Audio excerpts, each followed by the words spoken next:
This week, we welcome back Lesley Carhart. She's the principal threat analyst, or a principal threat analyst at Dragos, to talk about moving from IT security to OT security, forensics and ICS, and much more. In the second segment, we welcome Chris Sanders. He's the founder of Applied Network Defense and the director of the Rural Technology Fund, to talk about delivering high-quality IT training and donating scholarships and equipment to further education in schools. In the security news, the top 5 mistakes that we make that make a field day for hackers, I should say. WordPress 5.2 brings in new security features, but don't get your hopes up. A discontinued insulin pump with a security flaw in high demand, and how to communicate privately even in the age of digital policing. Even gonna cover someone that smoked a bong shaped like a rifle and got in trouble. All that and more on this edition of Paul's Security Weekly. This is Security Weekly, for security professionals by security professionals. Broadcasting live from G-Unit Studios in Rhode Island, it's the show where exploits run wild, packets aren't the only things getting sniffed, and the cocktails flow steady. It's Paul's Security Weekly. NetSparker, the developers of desktop and cloud-based web application security scanners that enable you to automatically identify vulnerabilities in your web applications and web services. NetSparker scanners employ a unique and dead-accurate vulnerability scanning engine that automatically verifies vulnerabilities with their proof of concept. For more information, visit them on the web at netsparker.com or email at contact@netsparker.com. Is your IT team ready to face the next implementation or upgrade? Do you have a pool of talented team members who are trained and ready to support your organization's growth? The right IT skills development platform can get you past the IT skills gap. With training content that's so engaging, some even call it binge-worthy learning, your team will watch and learn more with IT Pro TV. Get a free team trial of IT Pro TV today. Visit securityweekly.com/IT Pro TV. Thinkst Canary makes high-fidelity honeypots that set up in minutes and requires no ongoing administration. Attackers moving silently on your network advertise their presence by tripping over them. There's a good reason Thinkst Canaries are deployed and loved by some of the best security teams in the world. They're inexpensive, they're simple, and they work. For more information, go to securityweekly.com/canary or direct message @Thinkst Canary on Twitter. And welcome to the show. But first, let me introduce you to a man who loves to flash to the music. Mr. Paul Asadori. Welcome, everyone, to Paul's Security Weekly. It's episode 603, recording on May 9th, 2019, in G-Unit Studios in Rhode Island. Next to me is Mr. Larry Pesce. Yeah. We're drinking. How do you like your martini? It's good. You like it? Yeah, it's good. Good. That's good. Because, we had this Salty. discussion before the show that I'm not usually a martini guy, and I suggested martinis because Just like you, Larry, it's a little salty. I'm a lot salty. You should know. Wait, what? Delicious. Well, thanks for being here, Larry. We got the table going today, too. Yes. I'm always excited when they break out the table. I don't know why. It's not for any special occasion. Break out the plastic. It's the plastic of the table. They break out the table. Like I don't. It's just at a random interval. I never know. But when the table is here, I'm excited. It feels so much more majestic. I do. I like the table. We won't see the cloud of the ash. Right. Yeah, the ash. Yes. Right. On the lines remotely, Mr. Joff Thayer is here with us. Joff, welcome. Well, remotely. Remotely with us. Virtually with us. Virtually, remotely, remotely welcome. Well, good day, gentlemen. It's good to be here again on this fine Thursday evening. Joff, your head is very shiny. I know. New camera. It made it shinier. It's good. That's all I expect for a camera is more shiny. Mr. Jeff Mann is here with us. Jeff, welcome. Feels like it's been a while. Yes, it's good to be back. I missed you, Jeff. I know. Yes, I missed you. You bring a very important aspect to the show. I can't quite put my finger on it, but there was a void when you weren't here. I'm serious. I mean, legit, dude. There was like a void, and I can't put my finger on it, but it's good to have you back. Well, I was following one of the episodes on the Slack channel, and I heard that you guys were talking about PCI without me. So I'm like, I don't even have to be here, and it comes up. Guilty. So now you Guilty. can put your finger on it. It's on your keyboard. PCI. And NSA. There you go. You put your finger on it. Wow, that was a dad joke, Larry. No, sorry, that Jeff. was I had awful. to. I had to. It's okay. I set you up. Somebody had to take it. Register for our upcoming webcast with Kaseya and SaltStack by going to securityweekly.com/webcasts. That's right, I said SaltStack and not Observe It because we did Observe Its webcast. Now we're going to do one for SaltStack. Is that correct? Did I read that? I read that right? Okay. I get SaltStack and Salt Security. Maybe that's why you should attend the webcast to see what they're all about. I'm pretty sure that's the configuration management one. Just silence while people yell at me. They're listening in their cars when we release this. So go to securityweekly.com/webcasts. Find out more. You can go to /on-demand if you missed any of our previous webcasts. Lesley Carhart's here with us tonight. She has been performing digital forensics and incident response on unconventional systems and advanced adversary attacks for over a decade. That's a really narrow, awesome niche in your bio. I like that. Today she works for Dragos doing ICS security. Lesley, and of course she's Hacks for Pancakes on Twitter. Or it's maybe we'll bring Hacks for Pancakes on for a separate interview. Is that a thing? I think this is a Hacks for Pancakes interview. I don't know. Okay. It's one or the other. It Depends on how many of these I drink while we're talking. Hacks for Pancakes. Welcome to the show. It totally makes me hungry. Yes, the Me pancake too. part. How about that? So Lesley, thank you for coming on the show tonight. And I wanted to start off by asking you what it's been like, because you were in more of a non-ICS security role, we'll say, and now you're in the ICS industry. What's that like, making that transition? Man, I've been all over the place in my career, and I've always been in kind of the differ space, like the Yep. security operations and digital forensics incident response space. But I've been everywhere from like aircraft systems to electronics to when I was working at Motorola, I was doing radio over IP technology security. So I've been, like I said in my bio, I've been all over the place in like weird niches of technology that are IP based or similar and need cybersecurity stuff done and are totally non-conventional computer systems. So this has been a riot. I really enjoyed going to Dragos. It's a ton of really smart people. I'm intimidated every day by how brilliant they are. And it's a really fun opportunity to get into everything, stick my fingers into everything. So Lesley, a slightly kind of off-topic question. You talked about kind of like IP in different settings and networking.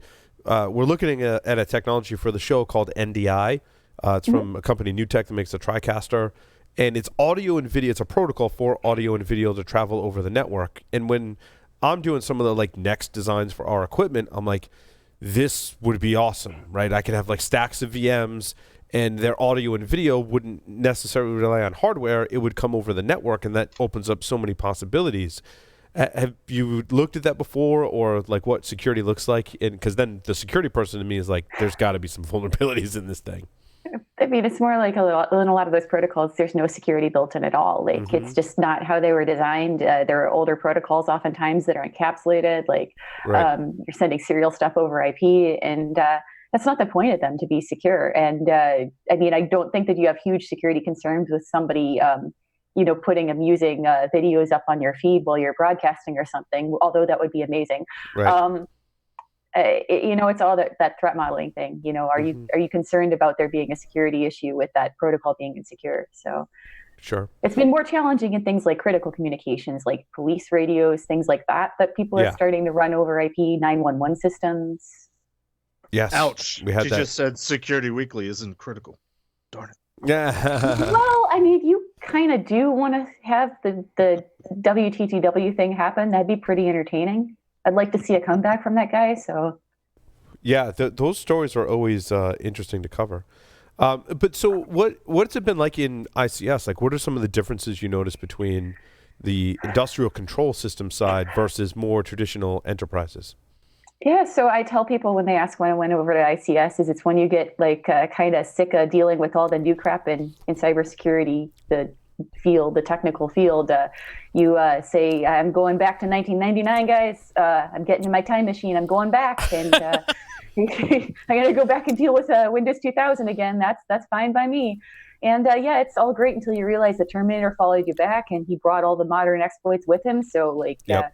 It's an adventure. You're dealing with a lot of legacy systems. You're dealing with a smattering of all kinds of bizarre protocols, and I get to poke my head into all kinds of niches, from like oil and gas to manufacturing to power, and it's a lot of different problems in legacy technology and oddly designed technologies that don't necessarily have security in place.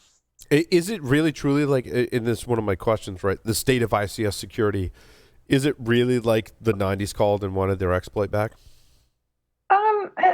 It's a mix. It depends on the vertical. Like some of them they're really with it. Like you go to some industries where they have a lot of money in their security budget and they really care about security, and they have really pretty mature security programs, and they're doing their best. They can't necessarily have downtime every day to patch, but they're doing a good effort to do passive monitoring and stuff. And then you go into other verticals where there's no budget, like little tiny local utilities where they have like one IT person, and you're asking them to do this massive cybersecurity effort, and they've got like one person to do everything and keep things running. And that's a heck of a lot to ask for such a small, low budget operation.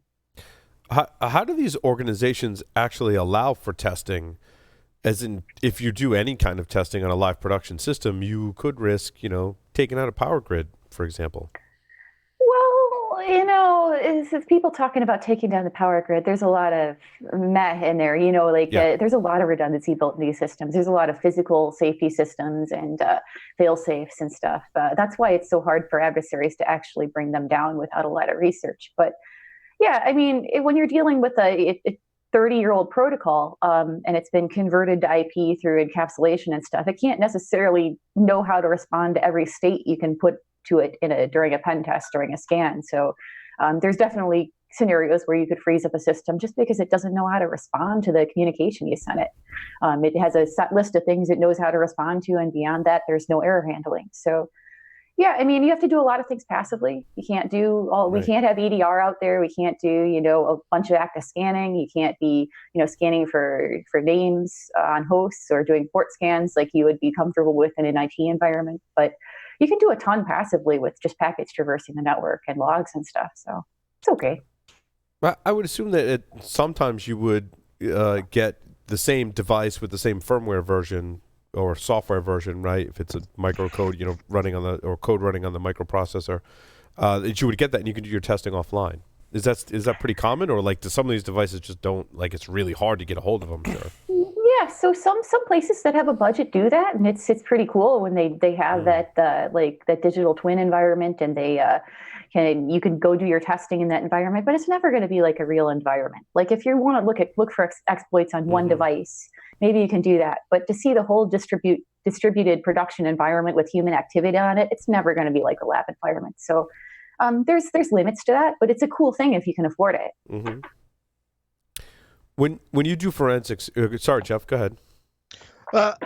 I forget whether I read or heard recently somebody talking about ICS, and they said something like, it's not just about now I'm blanking on the technology, SCADA systems. There's some. Oh, I wonder who that was. I think that might have been me. Might have been you. But I'm curious, for all the old technology that you're encountering, there's got to be modems out there still, I would think. Oh, sure. Sure. And we talk a lot about segmentation and air gapping in ICS, and it's really hard to do because, vendors want backdoor connections into their systems to do patching and maintenance and stuff, especially depending on their support contracts. And there's also the issue of like redundancy and accessing remote systems like RTUs. So yeah, there's a lot of modems out there. So do you get to play with all that old-fashioned war dialing technology, or do you just not bother? Once things are out there, they're kind of out there. I mean, there's not a lot of value in sitting there and trying to play phone showdown. Like we already know a ton of those systems are exposed. So you go into an environment and you start asking them about the phone lines that go into the system, and you go look at the POTS lines and you start tracing them out to see if they're connected to modems. there's a lot of issues, potential liability issues with sitting there and like war dialing modems to see if you hit an industrial system. Like, I'm sure you will. You absolutely will eventually. But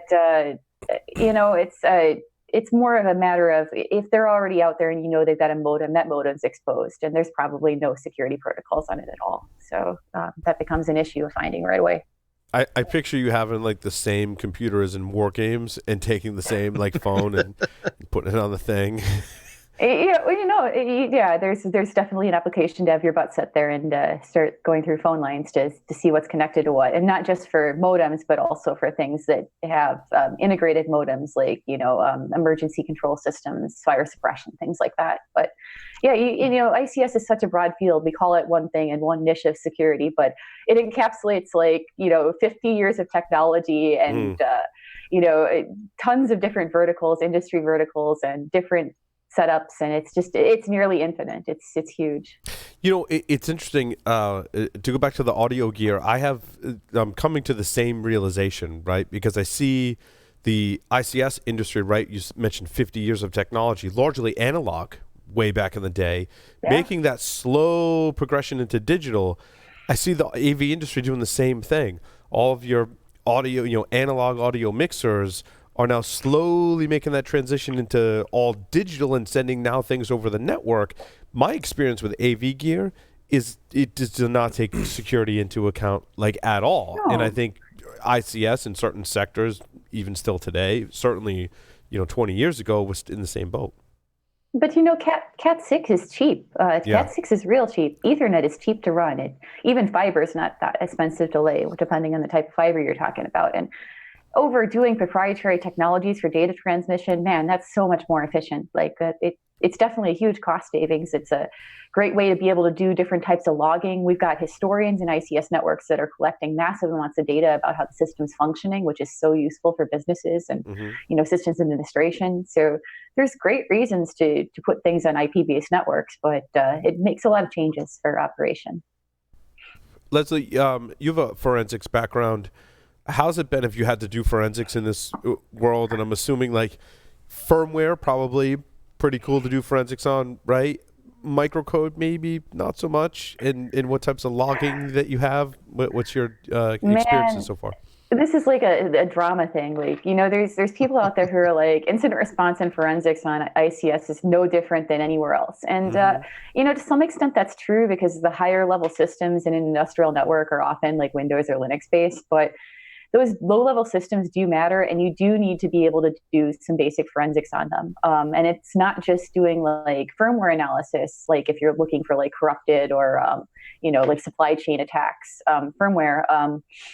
But it's also being able to figure out how to pull logging off of devices. So just to pull the internal logs that aren't sent anything off of some of these weird devices, like an air conditioner or something, that's a task in itself. If it's not running with XP embedded or something, you've got to, figure out what the interface is, figure out what the pinout is, then, start looking to see what types of responses you can get from it. And maybe there's some documentation out there on the internet, and then you're really lucky if you could find some laying out there that talks about the protocol and how to communicate with the device. Maybe not. Maybe you have to poke at it until you can try to figure out how to get access to the file system and pull some logging data off of it. It really depends. If it even keeps that. I mean, do some devices just not keep any logging data? I feel like my HVAC system at home gives me data on the LCD display. I don't think it stores it at all. And I've actually, made contact with some of the manufacturers and people that work there, and I want to get back to that because I'm like, is there a way I can just create a log of it? Because when I was having issues, it's actually a good talking point for tonight. I was having issues with it where it just would randomly fail. And I'm like, I talk to my HVAC guy. I'm like, look, I need the logs for this device. He's like, what are you talking about? I'm like, all right, hold on, back up. Let me just tell you about what I do for a living. And this is troubleshooting a server that's going down, except it's the thing that runs hot water and heat for my home. So we need to figure this out. And so I don't know, do some devices just not log anything?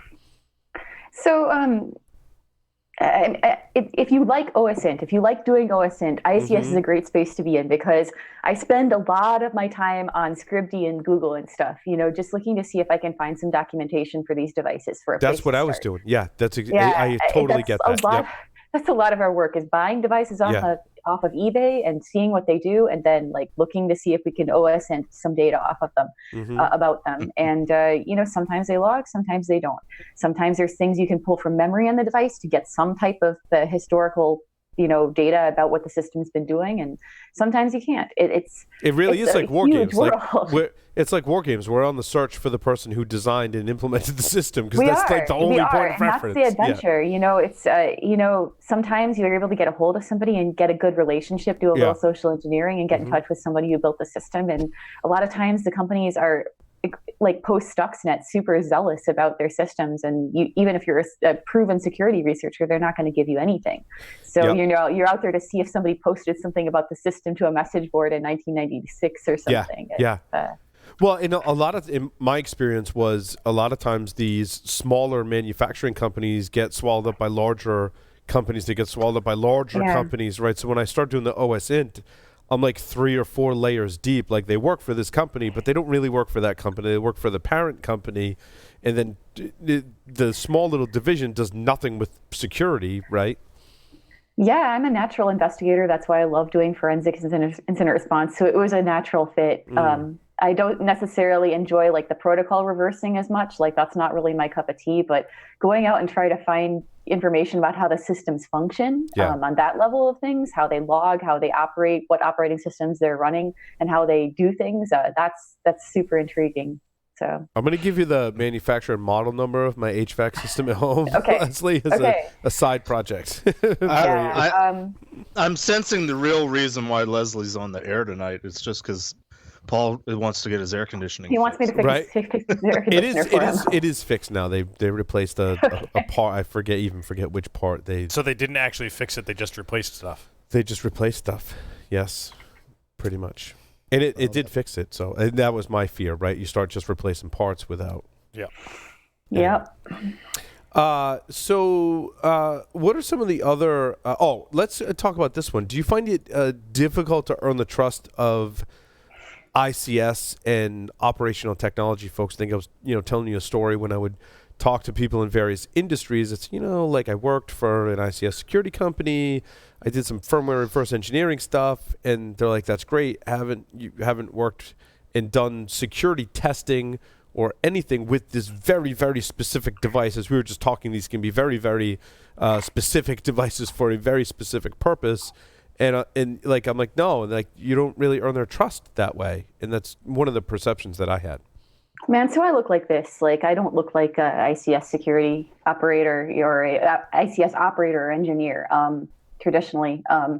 So yeah, it is a little hard to walk into a place. I look young. I'm a woman, and I walk into my business suit a lot of times because that's what you do as a consultant. And it is sometimes hard to get their trust. But you find out it's InfoSec, so much of InfoSec and being an incident responder is social engineering. Yeah. Once you understand how to talk to people about the things they care about and listen to them, that's everything. Walk in with a bunch of donuts, sit down with them, and ask them to tell you about what's interesting in their job. Man, you'll be there for 4 hours. They'll tell you everything about their job. They want to talk about their work because it's interesting.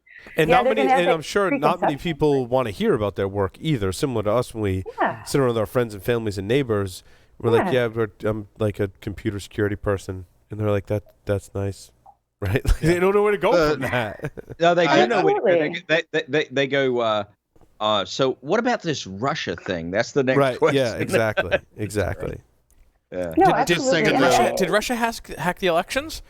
Right. Yeah. But I think Leslie's got a great point. People want to talk about their jobs, and I think that's a really good social engineering thing.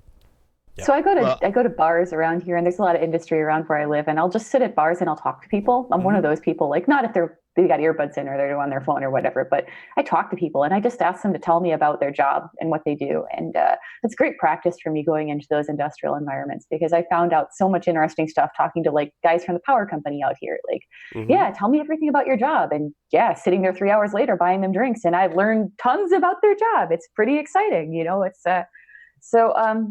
it's just good tip. Talk to people and understand where they're coming from, what their motivations are, and just have a conversation with them and understand how to relate to them. I just have to have a curmudgeon moment for a minute. What I agree with what we're all describing, but a generation ago we just called that social skills. It wasn't social engineering. It was just we knew how to communicate with people, and we practiced communicating with people like in the flesh. So it's a lost art. It should come back. Mm-hmm. It should. It's so important. If I could encourage, and I hear it a lot from young people, like, I don't go talk to people. I just know security. And learn how to talk to people, go to Toastmasters, take an improv class, whatever you got to do. You got to learn how to network. You got to learn how to relate to people. And learn how to write. Yeah. Right. Because present. Because it's not just about talking to people, it's being able to convey your ideas in written language as well, I think. Communication skills are extremely important. Yes. I think especially in our field. It's about communication in general, right? Mm-hmm. I mean, you've got to be able to be a competent writer, and you've got to be able to be competent in your public speaking as well as your interpersonal relations. It's that simple. Yeah. What I always say too, OMG, IKR. Yeah. And what I always say too is, like, everyone says, "Oh, we need to have a good teamwork," And I'm like, no, we just need good communication. If we had good communication, the teamwork is just a natural progression from that. Yeah, teamwork will follow. Exactly. Yeah. So why are there so many? I mean, this is a broad kind of statement, but I feel like we in security, especially, take the ICS security or insecurity, and we put it in a bucket, and we're like, that's the redheaded stepchild of security, because no one pays attention to security in that entire industry, and we give it a blanket thing.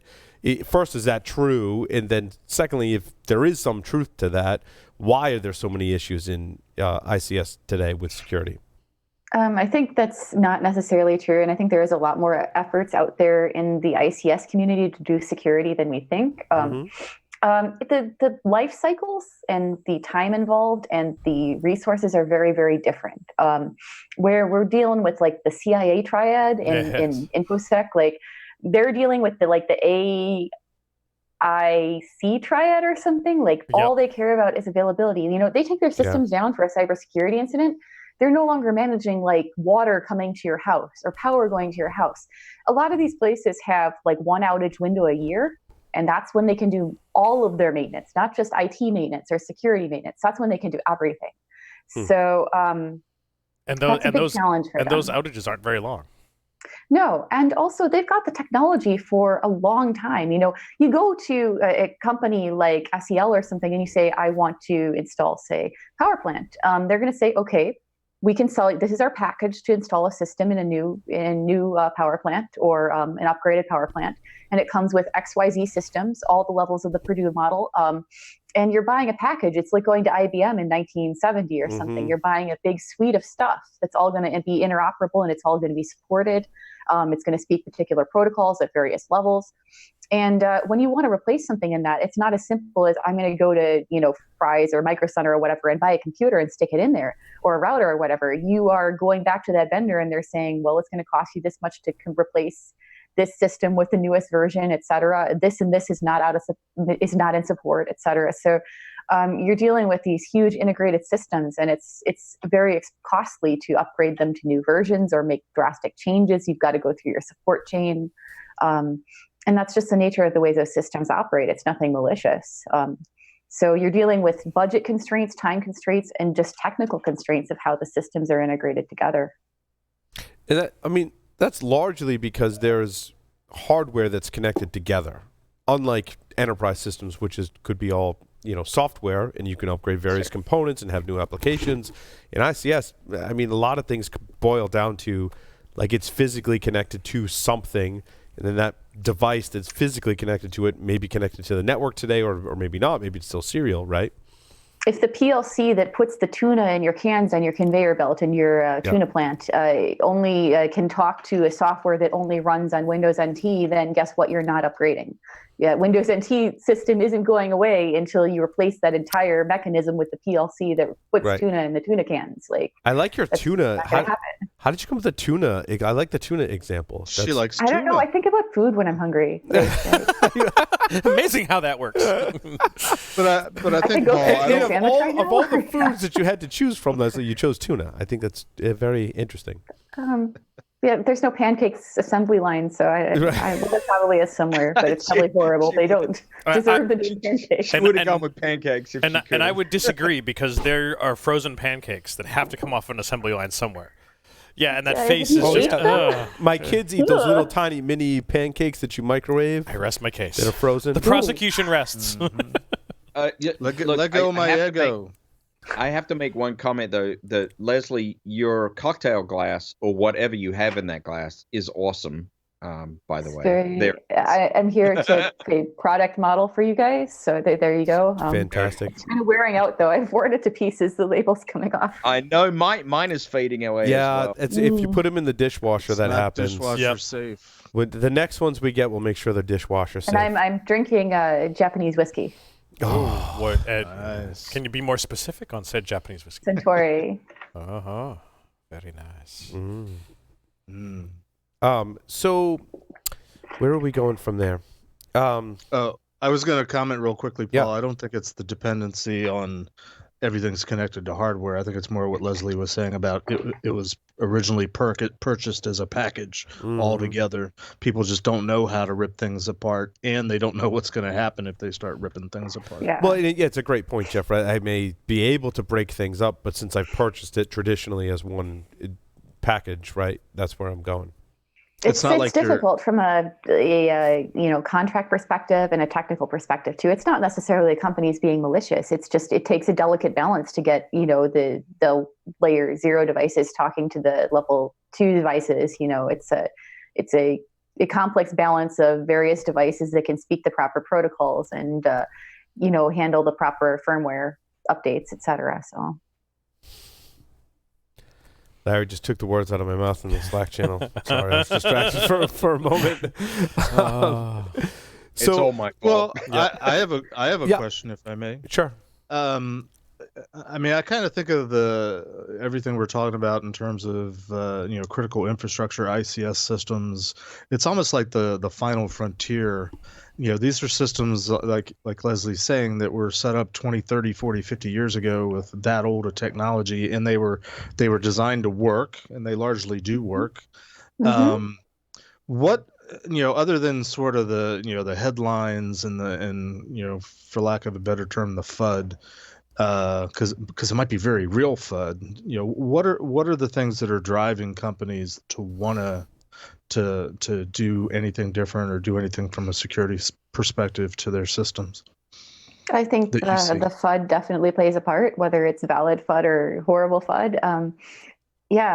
There's definitely a lot more coverage in the news today about various incidents in the cybersecurity space that people read about, everyday people read about, and that impacts their decisions, their buying decisions, and their decisions to spend money on security. And then there's a lot of legislation and efforts from the community, efforts from various government entities across the world to try to promote security in those industries. So depending on the vertical, again, there's a lot of momentum to do more security. Things are changing, and I don't want people to get the impression that it's entirely the Wild West out there. A lot of it just has to do with resources. So what are the various ICS industries doing to deal with some of these security problems?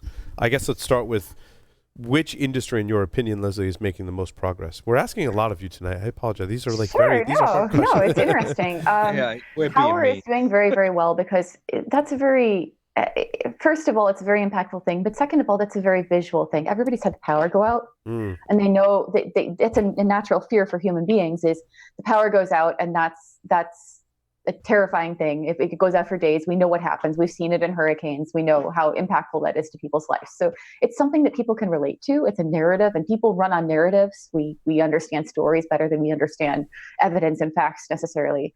And power going out is a scary thing. Scarier things to me, of course, are industries that might have less of a budget than our various sections of the grids of the United States, like water treatment.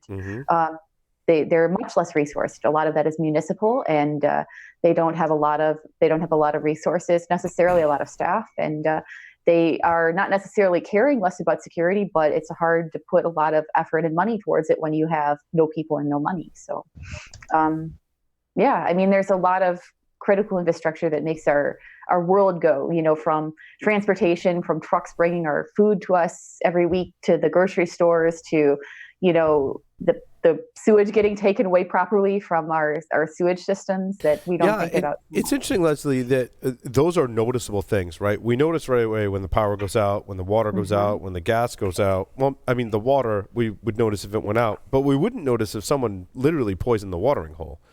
Right. Well, I mean, it's taken, we've seen that happen in real life, not necessarily due to cyber incidents, but due to other things. And we know how slow that response can be to a contaminated water supply. Right. And actually, it's an interesting thing. A lot of people don't know. One of the first cyber incidents that impacted a system was long before Stuxnet. It was a disgruntled employee dumping sewage out of a system.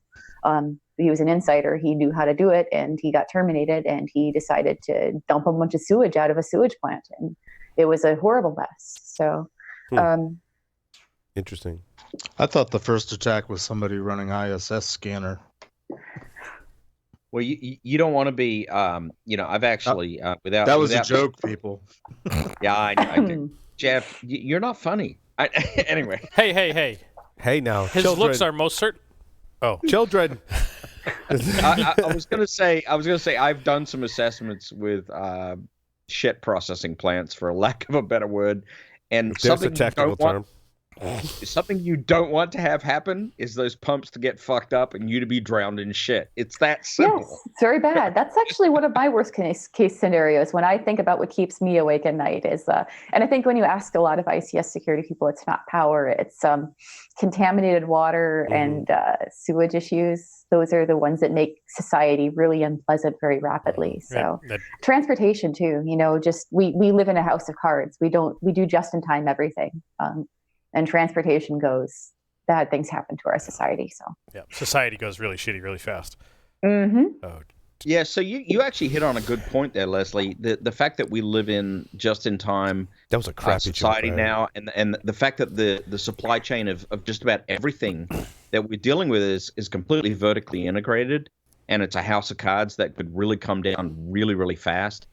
That to me is probably the most frightening thing of all. But no, Lesley, earlier you talked about physical safeguards, though. I mean, how much of a reality is this? You also mentioned a lot of research to potentially bypass those physical safeguards, no? So the more people are concerned about physical human safety, operator safety in an environment, or, community safety, preventing contamination, the more physical safeguards they'll usually put in. It has to do with legislation and regulation, too. But a lot of those safeguards are there to protect life and safety. And there are physical safeguards. That's why, people always like an adversary is going to bring down the United States grid. They're not going to bring down the United States grid. The United States grid is already broken into regions that are disparate regions. And then beyond that, we're talking about multiple independent operators that are operating with different technologies from different eras in different configurations with various different physical safeguards. If you're a bad guy, you've got to go into each of those systems, do reconnaissance, which we do see happening as people specializing this.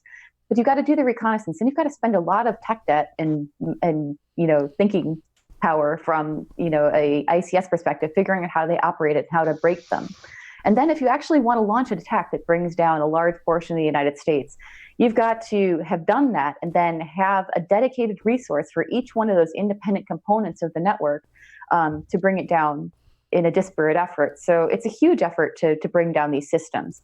To do it accidentally, that's definitely possible. You could hit the wrong button and bring something down, but to do it purposefully without somebody noticing, that's really, really difficult.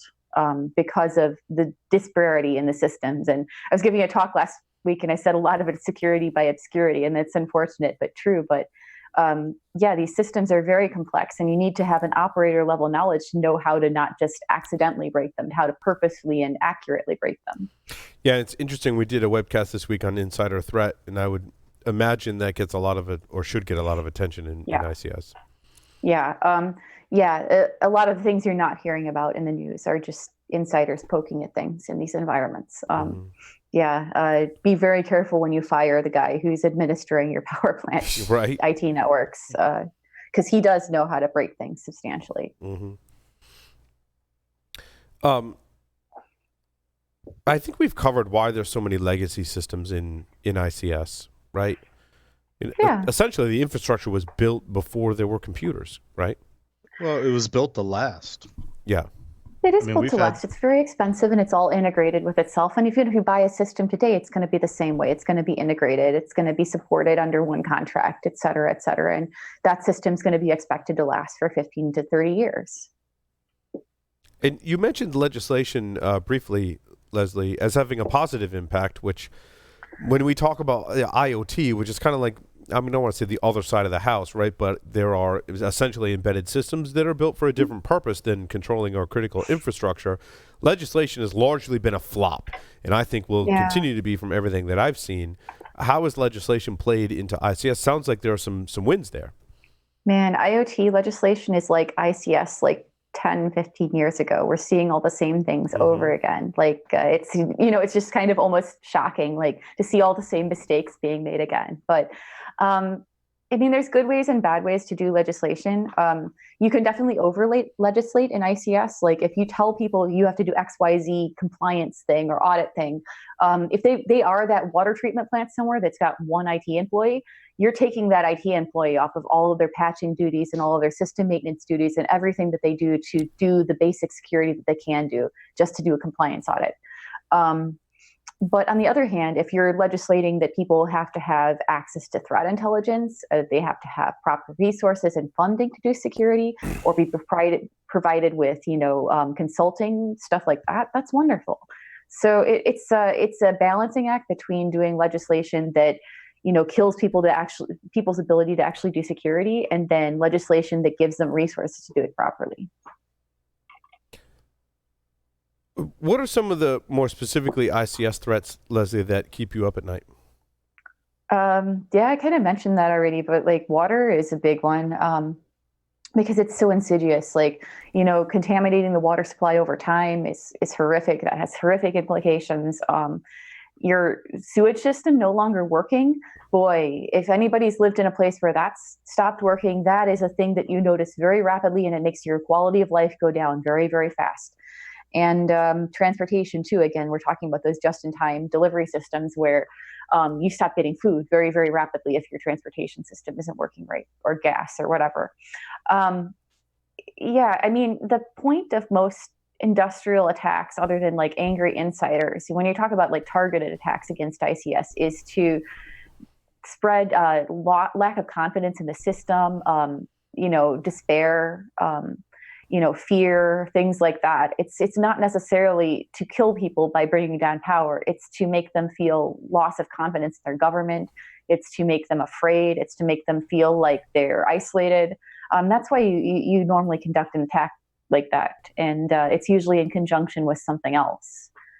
So anything that an adversary can do to cause that feeling of despair, like your toilet no longer flushing and sewage coming up with it, is a scary thing, a miserable thing for human life and safety, as well as confidence in their government and the people around them. And one could say we have to protect our critical infrastructure. And I found it very interesting that this week in the news, Israel was reported to send an airstrike that blew up the cyber intelligence division in Pakistan, right? Did I get that right? I get my politics right. Palestine. Hamas. Yeah. Hamas. It was a Hamas. Yeah. Palestine, Pakistan. You're going to be really careful about how I phrase that. Yes. Yeah, I saw that. That was definitely an escalation in how we respond to cyber conflicts. Mm-hmm. I won't be hacking Israel ever. No. Again. No, I mean, ever. No, not, I'm not again. Let's not do that thing. Unless you have permission. Unless and then you it's have not called permission. hacking, it's called penetration testing. This is true. Always about permission. That's right. Lesley, I have a note here that you should tell us about your crazy smart apartment antics. Oh my God. I don't know what that means. It's too long of a story for this call. No, it's not. It is a long story. It's a long story, and I talked about it at B-Sides KC last week, so go see my talk that's recorded there. But some people tried to install a smart apartment system in my apartment, and things ended poorly for everybody. Wait, install a what? A smart apartment system. What is a smart apartment system? So it's a thing that's going to be in like every apartment in the next 2 years, which is your lock will now be a smart lock. Your hub will be controlling your thermostat, your water sensors, various light sensors, outlets, etc. And your landlord will be able to monitor everything you do with those systems in your apartment and do metrics, do heuristics, try to figure out what's going on. Make sure you're not subletting. Make sure you're not using your apartment as Airbnb. Make sure you're not having too many guests over. So it's really good for them, and it's convenient for renters definitely too, to be able to control their thermostat from their phone and stuff, but it's all being controlled by your landlord and whatever company that they contract out to do these systems. And I saw the system that was being installed in my unit and went super nope and tore it apart and got Dallas hackers involved, and we tore the system to pieces. We bought everything in it and tore it to pieces. And it was a huge adventure. The company actually responded really, really well, along with a lot of the other companies in the space. And I was super impressed. I've never had that much good response to a VUN disclosure before. So that was good. And I guess the end of that story is I got asked to go on NPR, and I was on NPR talking about it. And then I got asked to go to a smart apartment conference, or a smart apartment technology conference, and talk to all of those companies too. So that's awesome. It's wild. Excited and happy that you were a part of that, and that they were so receptive of a hacker coming to their conference. It was utterly wild. Yeah, that's awesome. And I don't know if anybody heard. I don't know if anybody heard Lesley on NPR, but she did a fabulous job. I mean, you really did great. It was such a great interview. It was so cool. Like, I guess I can just quit InfoSec now because I got to be on my favorite show on NPR. But, yeah, it was. I couldn't believe it. I mean, Lesley knows that I took to Twitter. I was like, dude, I heard you on the NPR.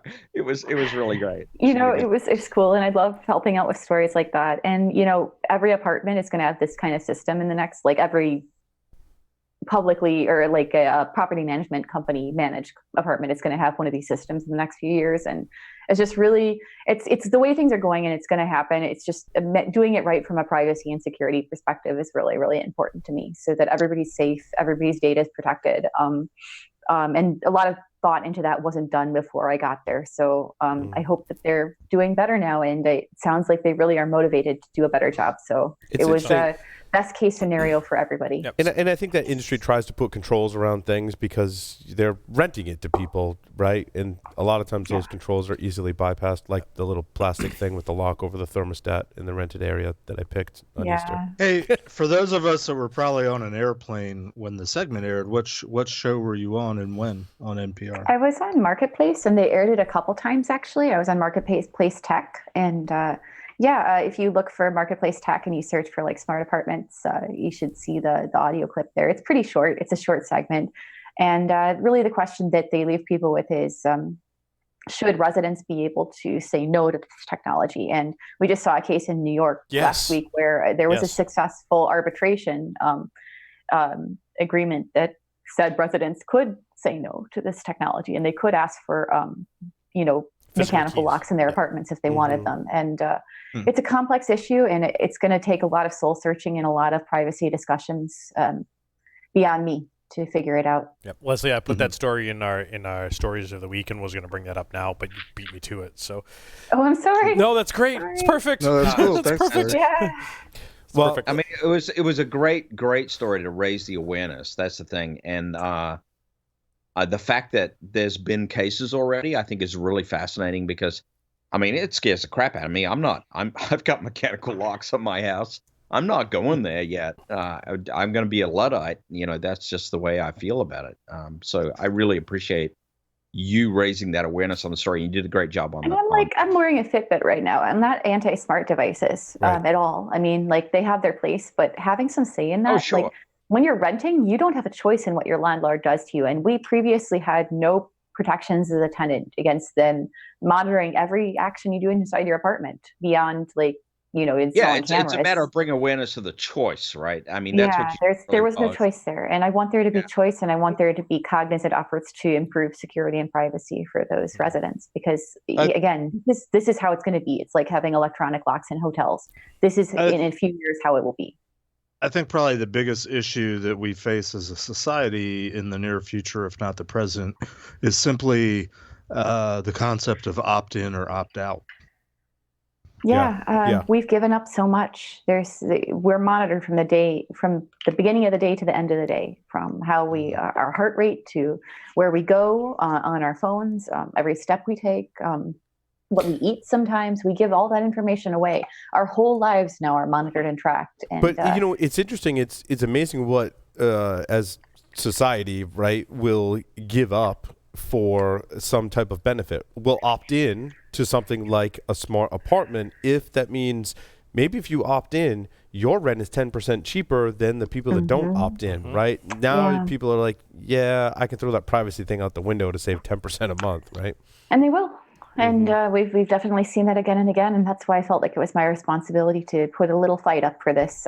It wasn't. I mean, I'm going to move. I'm buying a house right now, and I'm going to be out of here. And I can't deal. I don't want to deal with this migration. Yeah, but then you'll get a home security system, and it's going to start all over again. Well, no, I have smart locks, and I also have cameras and maybe firearms as well. Yes. I don't have a problem swords? with any of those things. It's just when you have them forced on you, and again, we've got the third party there that's doing the monitor. Are they reselling your data? Are they keeping a record of how do they secure the data about what guests you have? It's there's a lot of questions to ask, and I hope that they are taking this seriously.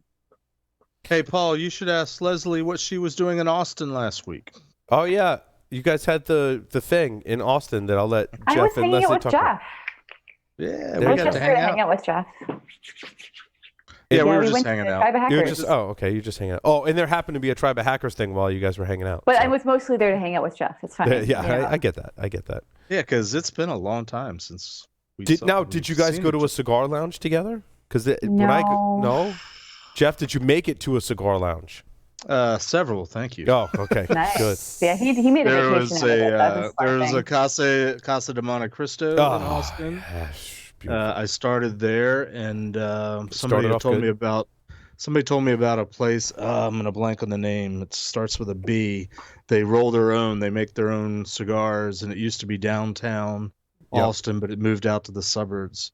There's a lot of somebody's screaming at me now what it is. So Lesley, you'll have to come to a cigar lounge with us. It'll be a great time, I I promise. really need to do that next time I'm out your way. Totally. Absolutely. Lesley, your day job, you work for Dragos. Somewhat recently, they've got funding, and on the industry side, Dragos is doing very well, and I'm very happy for you and Rob Lee and the entire team there. On Twitter, she is at Hacks4Pancakes, the number 4 pancakes. You should follow her. I do. So we all do, I think. So sorry. Lesley, thank you so much for appearing again on Paul Security Weekly. It's wonderful having you. Thank you. It's been wonderful. It's good to see you guys again. Good to see you. And with that, we'll take a short break, come back with Chris Sanders to talk about applied network defense and the Rural Technology Fund. Stay tuned.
Organizations' internal networks are overly permissive and can't distinguish trusted from untrusted applications. Attackers abuse this condition to move laterally through networks, bypassing address-based controls to spread malware. Edgewise abstracts security policies away from traditional network controls that rely on IP addresses, ports, and protocols, and instead ties controls directly to applications. Edgewise allows organizations to analyze the network attack surface and segment workloads based on the software and how it's communicating. Edgewise monitors applications and protects data paths using zero trust segmentation. Visit edgewise.net/Security Weekly to get your free month of visibility. Some restrictions apply. Are you an enterprise dissatisfied with overpriced analytics software that can't keep up with modern data? If so, then GravWell is the solution for you. GravWell is an unstructured data analytics platform for enterprises who demand total data visibility across their network. GravWell lets your security team go beyond the SIM and fuse data sources to correlate and answer questions you didn't know needed to be asked. Go to gravwell.io/Security Weekly for an unlimited data trial and gain uncompromising visibility today. Endgame's converged endpoint security platform is transforming security programs. Their people, processes, and technology with the most powerful endpoint protection and simplest user experience, ensuring analysts of any skill level can stop targeted attacks before information theft. Endgame unifies prevention, detection, and threat hunt to stop known and unknown attacker behaviors at scale with a single agent. For more information, visit endgame.com.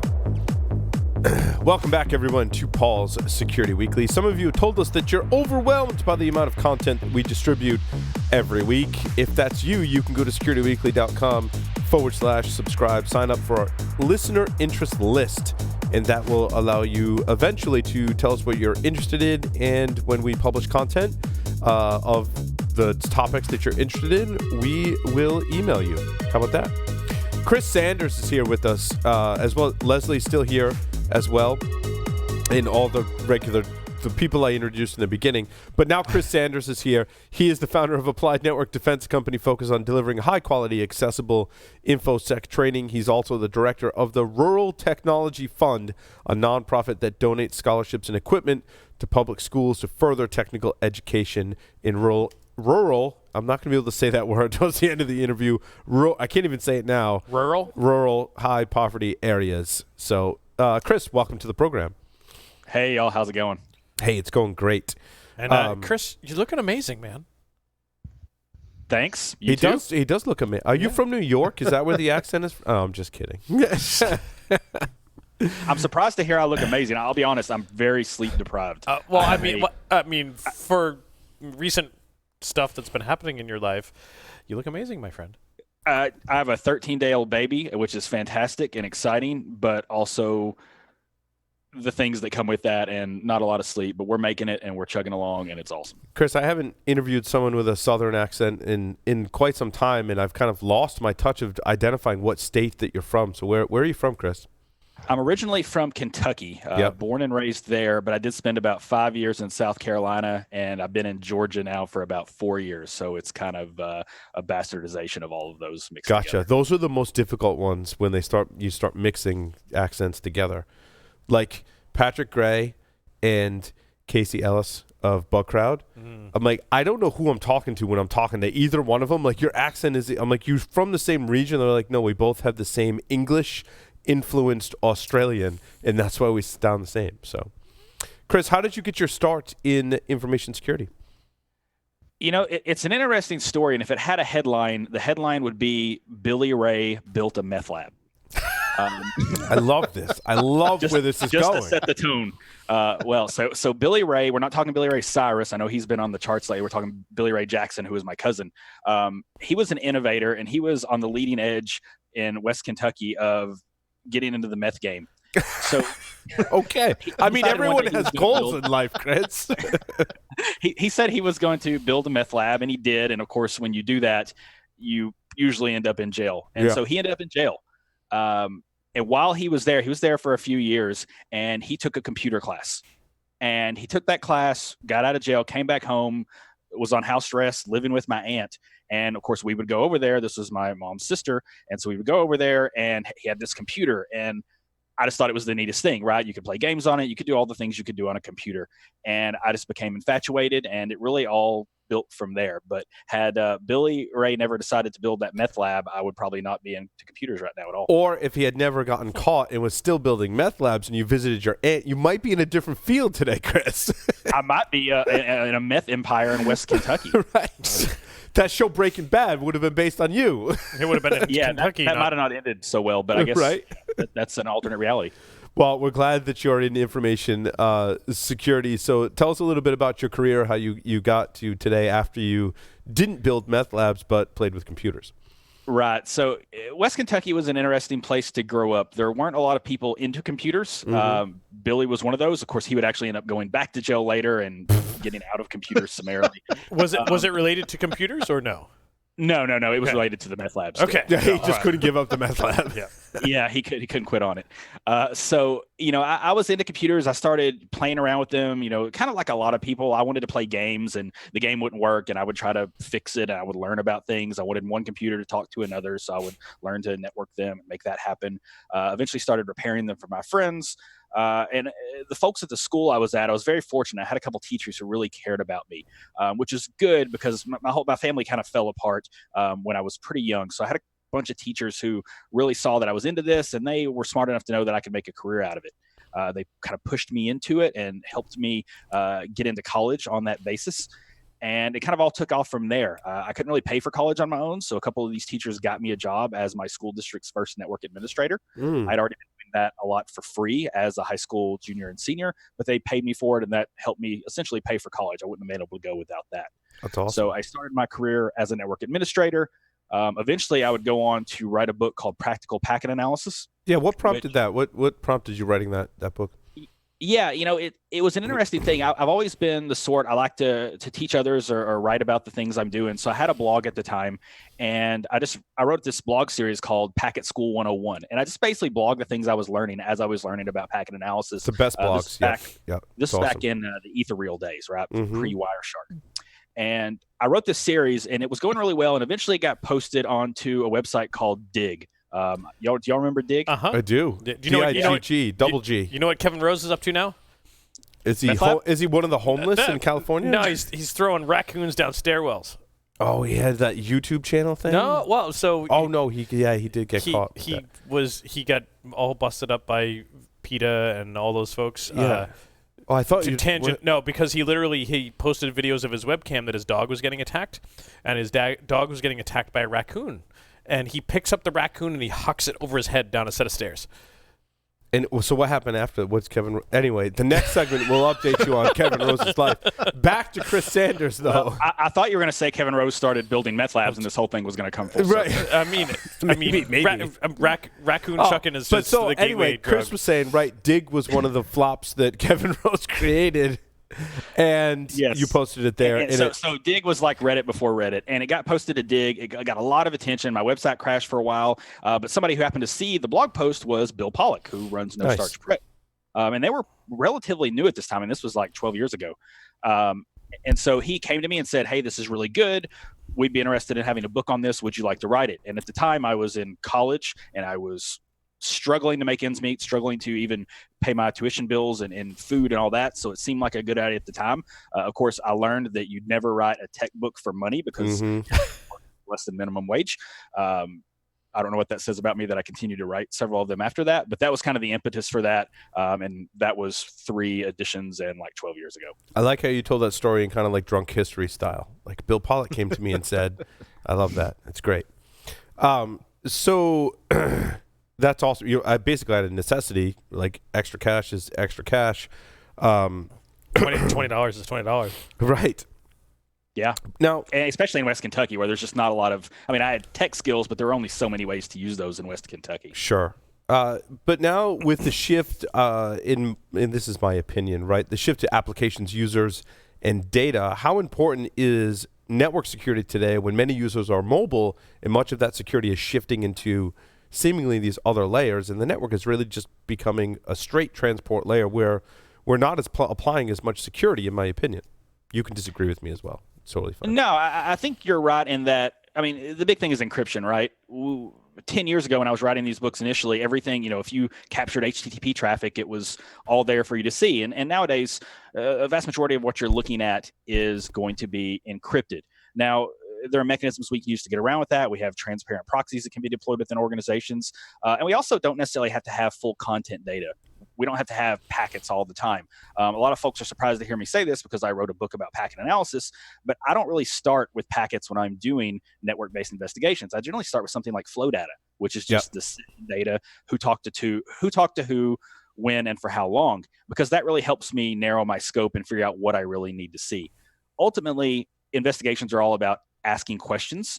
It's not really about evidence. It's about asking questions. And once you ask the right question, my whole mantra is that a question well stated is a problem half solved. And if you ask the right question, then there's a lot of ways you can answer it. Sometimes it's on the network. Sometimes it's on the host. You really need all of those different things. I kind of look at evidence in 5 broad categories. You have disk, you have network, memory, friendly intelligence, and threat intelligence.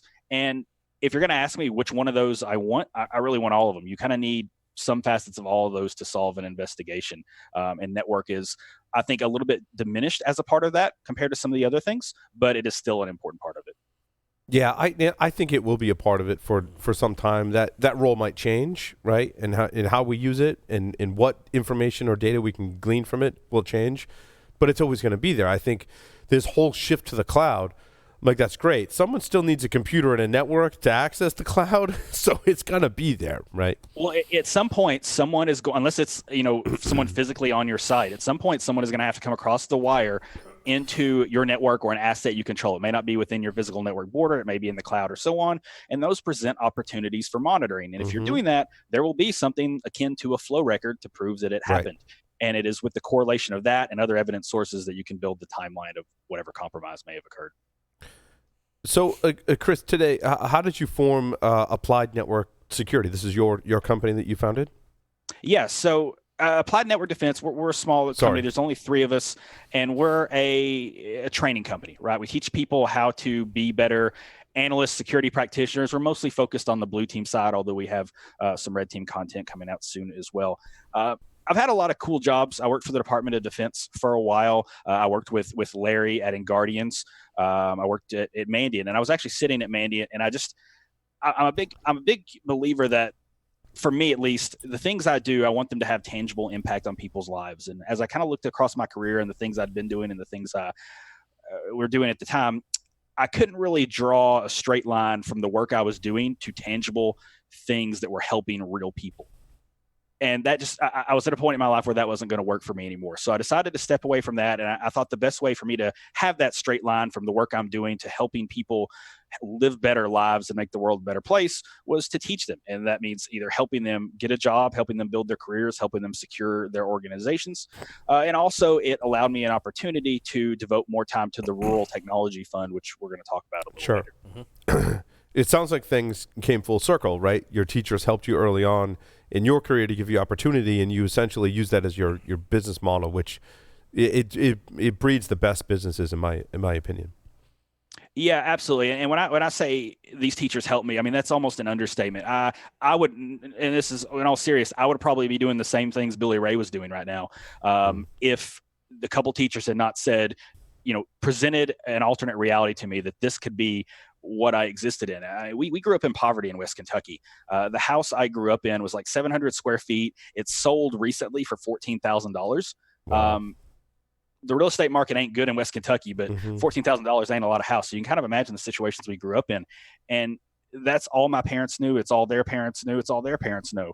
And the difference is really education. That's what did it for me. And teachers were a big part of that. So knowing what that did for me in my life, if I can be a part of that for other people, or my company or my classes can be a part of that in some way, or the mentorship can factor in, that's transformational. That's what we're talking about when we talk about ending generational poverty.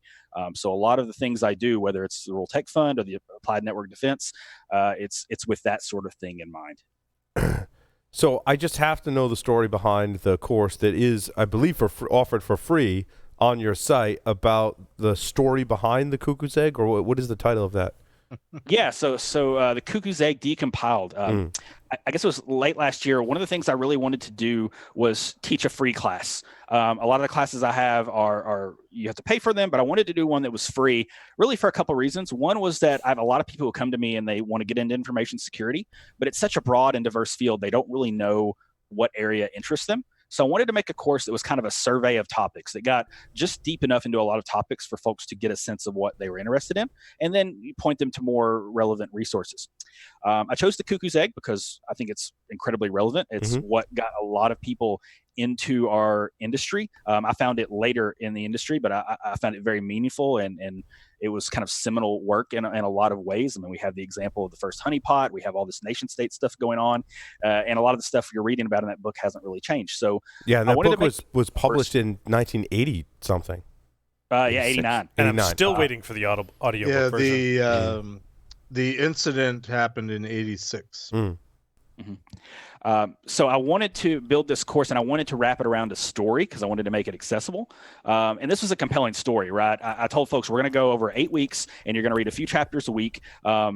And I'm just going to kind of tie it to modern themes. So I would take a look at the stuff Cliff Stoll was doing, and I would do demonstrations, right? So I would show what this would look like in modern days, or if he talked about a script he had written, I would rewrite a version of it and demonstrate how that worked. And we just covered a whole lot of ground. I taught it live, so people could come in and ask questions, and then we recorded it and put it out there for free. And it was super fun for me. There have been a few thousand people that I know of who were there. We had over 1,000 people in a couple of the live sessions, which was amazing.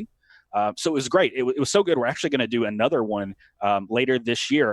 And this is some breaking news, I guess. We're doing another free class. It is going to be themed around the Equifax hack because we have so much information about that from the congressional testimony. We're basically going to go over through 8 weeks. We're going to go through that whole thing step by step, but we're going to kind of demonstrate it. I'm going to set up, some network infrastructure, kind of mirroring what was described there, simulate some of the attacks, show some of the different facets of it. And it's going to be kind of this narrative about attack and defend, getting a little bit more into the enterprise security realm rather than just intro to InfoSec broadly. That's a fantastic idea. I love that because if people learn based on a story, so go to the Cuckoo's Egg. In Equifax very much is a story that can be told, right? And teaching and learning in the story context is actually, research has proven that works better for many people. That's awesome. Absolutely. Jeff? Hey, now would be a good time to just show. A couple weeks ago, I was up in Halifax, and here's the challenge coin I got. All right, so you're overseas. You're overseas in Canada? I was overseas in Canada. And the back of it, Chris, what is that? That's a sex toy. Yeah, that's the things that Cliff Stoll makes, the Klein bottles. Yeah, that's right. It's a Klein bottle. Cliff Stoll was the keynote at the conference, and probably the coolest thing about I went up and met him after he spoke, and I assumed he was going to be like most keynotes and kind of disappear an hour after he spoke. He stayed for the entire conference, and he attended a lot of the sessions. He was in the front row when I spoke, which I don't get unnerved easily. Yeah, right. I was a tad unnerved, and you're moving on to Equifax, but I would say reach out to Cliff. He would be more than happy to. It's funny you mentioned that. And help you out. So I thought about that, and we didn't for a couple of reasons with the first course. One was you saw Cliff speak, and if any of the rest of you have seen Cliff speak, he is all over the place. He's a very eccentric guy. Oh, he's spastic. Yeah. And I feel good about my ability as a teacher. I do not feel good about my ability to contain Cliff Stoll in an online class in a constrained amount of time. So we didn't do that. I'll tell you what we did do, though, which turned out to be really fascinating. I had to do a lot of legwork for this, but I said, okay, we're reading this book written by Cliff Stoll about all these things that Cliff Stoll did, but there are other stories to be told here. So the last week of class, I managed to get one of the hackers from the book, Hans Hubner, who went by the alias Pingo. I had to do a lot of OSINT to find him. Sure. He works in tech now, and I had to do a lot more convincing to get him to agree to come on to the last session of the class. But We've done a few interviews like that, Chris. That's a lot of work. I commend you for your efforts. Yeah. Thanks. Yeah. So we got him to come in, and I did an interview with him, and I basically just wanted to get the other, part of the other half of the story, right? He was the guy who was breaking in, and it was a pretty rough go of it because it was him and a group of fellows. One of his best friends actually ended up we think probably killed by the KGB as a result of the things he did. Wow. I just think, I mean, every story has multiple sides, and I thought his perspective was valuable. So it was really And that's cool in the class, Chris? Yeah, that's in the class. It's on the last week. It's recorded. It's all there available for free. Oh, if that's not a compelling, now I'm definitely going to go through this class. That's it. I think a lot of our listeners are as well, because now I'm intrigued. That's awesome. And Chris's class in general are just amazing. Yeah, what other classes do you offer, Chris? Yeah, so we have 10 of them now. Again, they're mostly blue team focused. We have some that are a little technology specific. So we have a course on Bro or Zeek scripting. We have an Elastic course, Elastic Stack. We host the official Suricata course for intrusion detection. I do a practical packet analysis course. It's the course version of my book where I teach folks all about packet analysis. That's a really big one. It's about 40 hours of content. And we also do an information security writing class. That's a real cheap one. It's $100 and teach you how to be a better communicator through your writing. Yeah, we're talking about that. Which is amazing. Most popular classes are we have one called Practical Threat Hunting, which teaches you how to do threat hunting kind of in a structured, formal way. And our flagship course is called Investigation Theory. It actually, I teach it actually in cohorts because it's pretty popular, and I'm really actively involved with the discussions on that. The next one starts Monday. It's our summer session, and it's all about the intersection between psychology and investigation work. So it's teaching people how to be investigators, whether it's IDS alerts, whether it's malware analysis, any of those things, the fundamental skill set of being an investigator and how to think in that mindset. That's awesome. That's awesome. And your writing course is really good too. I mean, not that I've taken it. That's awesome. And these are fairly low cost, it sounds like, Chris, and accessible. Yeah, I really, my goal when I started all this is really, I tell folks I started a for-profit company to fund my nonprofit company, which again, we'll talk about later, but I wanted to make these things accessible so that folks could come in and they could afford it if they weren't necessarily, didn't have the sponsorship of a company or they were trying to get a job. And also companies who want to buy it, they can afford to buy it for their whole team. So every course we have is under $800. Some of them are as low as $100. We have a $200 course, $400 or $500, but everything is sub $800. That's awesome. And you said it's to fund your nonprofit company. Why don't you tell us about that? You like how I phrased that question so I didn't have to say the name. Come on, Paul. What's the company? This is what I'm really excited to talk about. And if you don't want to say the word rural, which I struggle with as well, particularly with my accent, just say RT. We'll work with that. So the Rural Technology Fund was something I knew I wanted to do as early as high school. Again, there wasn't a lot for someone like me who was interested in technology in a very rural area where there just wasn't any tech companies around, nobody around. I feel like Western Kentucky is a lot of woods and a lot of marijuana farms and a lot of crystal meth. And meth labs. Meth labs, yeah. There are some good things there too. Yeah. That's also true. Yeah, change our perception of marijuana farms and meth labs. Yeah. I mean, West Kentucky is beautiful. It's one of the most forgotten places in the country. People say, "Oh, you're from Kentucky, like Louisville," and I'm like, "No, you have to drive 4 hours west of Louisville to get to where I'm at. Yeah. If you want to fly there, you have to fly to Nashville and drive 3 hours northwest. Wow. You have to really want to go there. It's surrounded on 3 sides by water, which a lot of people don't think about. And there wasn't even a bridge to get there from the Kentucky side until like the 20s. Wow. So fairly isolated, but a beautiful place. Some of the friendliest people we ever meet. So there are a lot of good things there too. And barbecue. We got Barbecue's great barbecue. Big. Yep. That's awesome. So you grew. It makes sense now. You grew up in this environment, which prompted you to start this nonprofit company. Right, and basically, I was very hyper aware of my situation. That I was growing up in poverty. That there wasn't a lot of opportunity for me. I had to leave there. I wanted to stay there, but I had to leave to get a job. Yeah. Right. Yeah. And that's something that still bothers me to this day, that I'm not home and I'm not able to have that tangible impact as much in that community as I want to. So it's trying to create those opportunities for kids like me. We started it out really just as a scholarship fund. I said we were always going to measure our success in the number of kids we're able to impact in terms of their lives, making their lives better. And so that first year it was 1 kid. We gave a scholarship away to a kid who graduated from the same high school I did. The next year it was 2. The next year it was 4. And then as time went on, we started shifting our focus a little bit. We started partnering with teachers who wanted to teach kids about tech, not unlike the teachers who helped me along. And we said, okay, what do you need to make this happen? And when they tell us, we give it to them. Or if they don't know, we try to help them figure out what they might need, and we give that to them.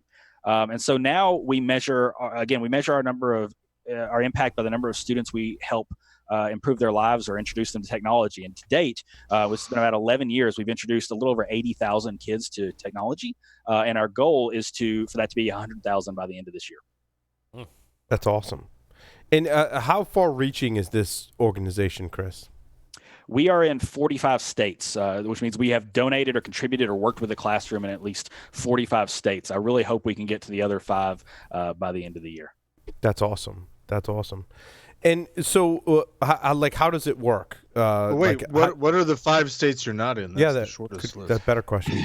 So New Hampshire, Nevada, one of the Dakotas, I think it's South Dakota, Nebraska, and Hawaii. We can definitely help with South Dakota. I'll sign up for Hawaii. And Jeff's signing up for Hawaii. I can put you in touch with people in South Dakota. I mean, so here's the thing. Here's the way this can happen. We have a page on our website on ruraltechfund.org. It's called Fund My Project. I think you can actually go to ruraltechfund.org/fundmyproject. And it's basically a page for teachers. We have to have a teacher who cares about this, and it's kind of our liaison within the school. They go to this page. There's a form they can fill out. It's super no nonsense. If there's anything I hate, it's overly complicated grant processes. Mm-hmm. So they go in, there's a simple form. They fill it out. It's basically, if you have an idea, tell me what it is. If you don't know what you want to do, but like maybe you just know you want to do robotics or coding or something like that, just check a box. That goes straight to me. I have a small group of folks who kind of look through those with me. And usually within a week or two, we're going to be on the phone with that teacher or exchanging emails to them and trying to figure out how to make this work. That's awesome. Cool. And so can the security community help at all with this, Chris? Yeah, there are a couple ways. The thing we're really good at now, having done this for so long, is we're really good at turning what we say dollars into opportunities. We have an unending list of teachers and classrooms we can help, and we're only limited by the amount of funding we bring in. So the simplest thing is to donate. There's a link on our website at ruraltechfund.org. I know that's not always an option for everybody. The other thing is, and I was tweeting about this earlier today, there's been kind of this movement lately for all these security conferences to kind of lay off the swag a little bit. Mm-hmm. How many pins or bags do we all need? And actually getting their sponsors, instead of donating swag, to donate dollars that can go to charitable causes. That is not the easiest proposition for most cons, because most folks are not really well equipped to get that money to where it can make the most impact, other than just like donating it to like a food bank or something like that locally, which is also a great cause.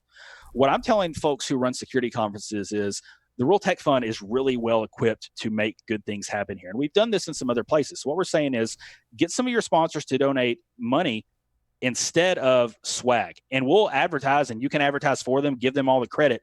You can put that in our hands, and what we'll do is we'll use that to go into these underserved rural areas and go into these classrooms and give these teachers the things they need, things like Raspberry Pis or Arduinos, robotics kits, 3D printers.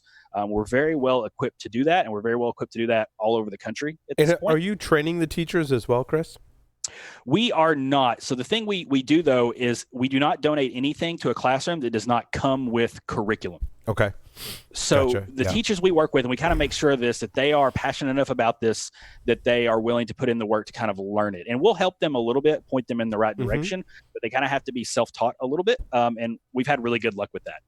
That's awesome. That's kind of how you get into this business in the first place, though. It is. There's something to be said about that lifelong learner, self-motivated, gritty mindset that I think is something we can all relate to here. And I think these teachers have that a lot too. A lot of people think that's unique to tech. It's really not. That can be found all over the place. And teachers particularly are a unique breed of folks who generally have that sort of grit when they care about their students, and a lot of them do. Yeah, I've got 2 daughters that are school teachers, and both of them teach in underfunded, high-risk areas, and I think some of the best hackers in the world are school teachers that try to figure out how to make things work for their students. Absolutely, and I could go on for a long time about teachers. I mean, it's the most underappreciated profession in our country, and it's really one of our national shames that that's the case.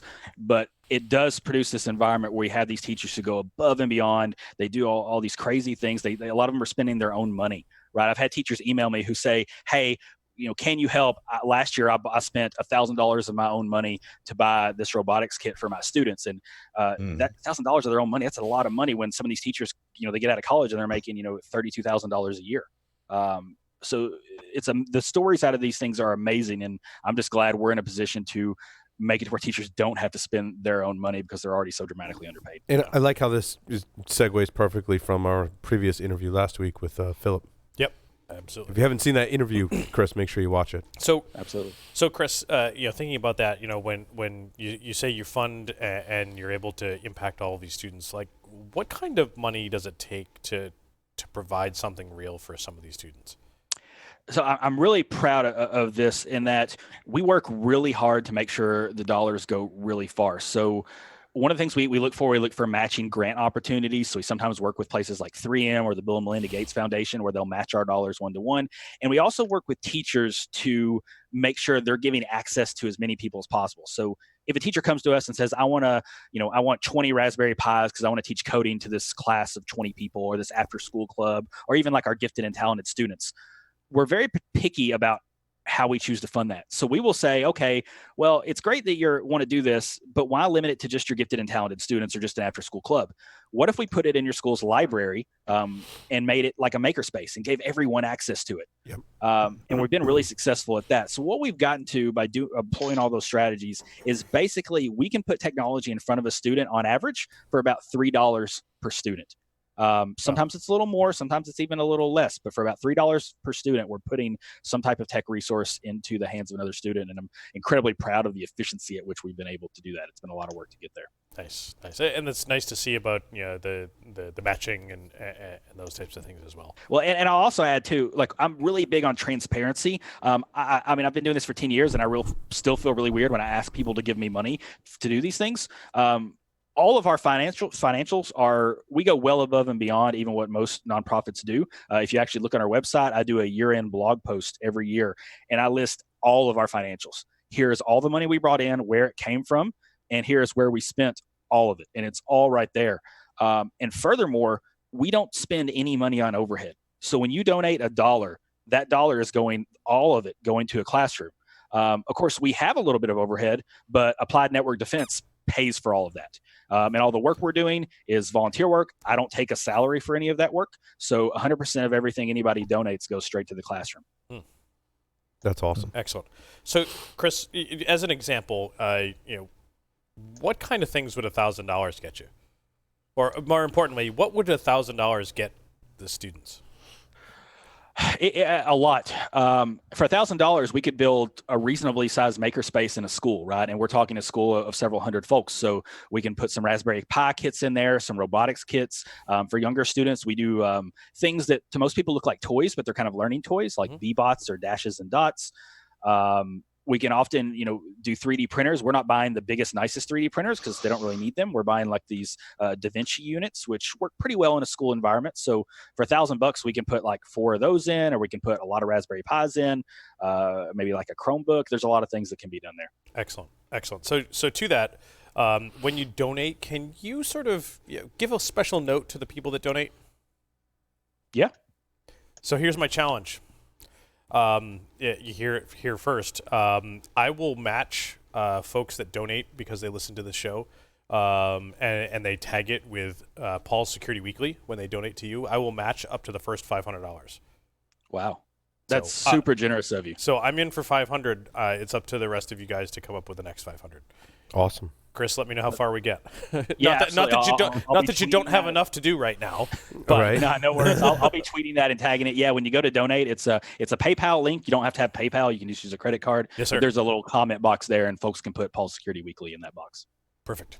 Awesome. I'm going to double down. I'm with Larry. I will match up to 500 as well. Make that twice. Well, shucks, I'm in for 500 too. Well, I guess Security Weekly's in for 500, pending approval from the people that approve the budgets here at Security Weekly. On TV, Ironically enough, I don't, but Or you I'm could sure do it personally. it's You could do it approved. I'm personally, sure it's Paul. approved. We can match. All right. So there you go. Well, thank y'all Right, again. That so- will go a tremendously long So, way. to let us be clear, if our listeners donate $500, up to $500 or more, we have 4 of us on the show that will prove that, in fact, that we have matched up to $500 Well, for a total no, of $2,000.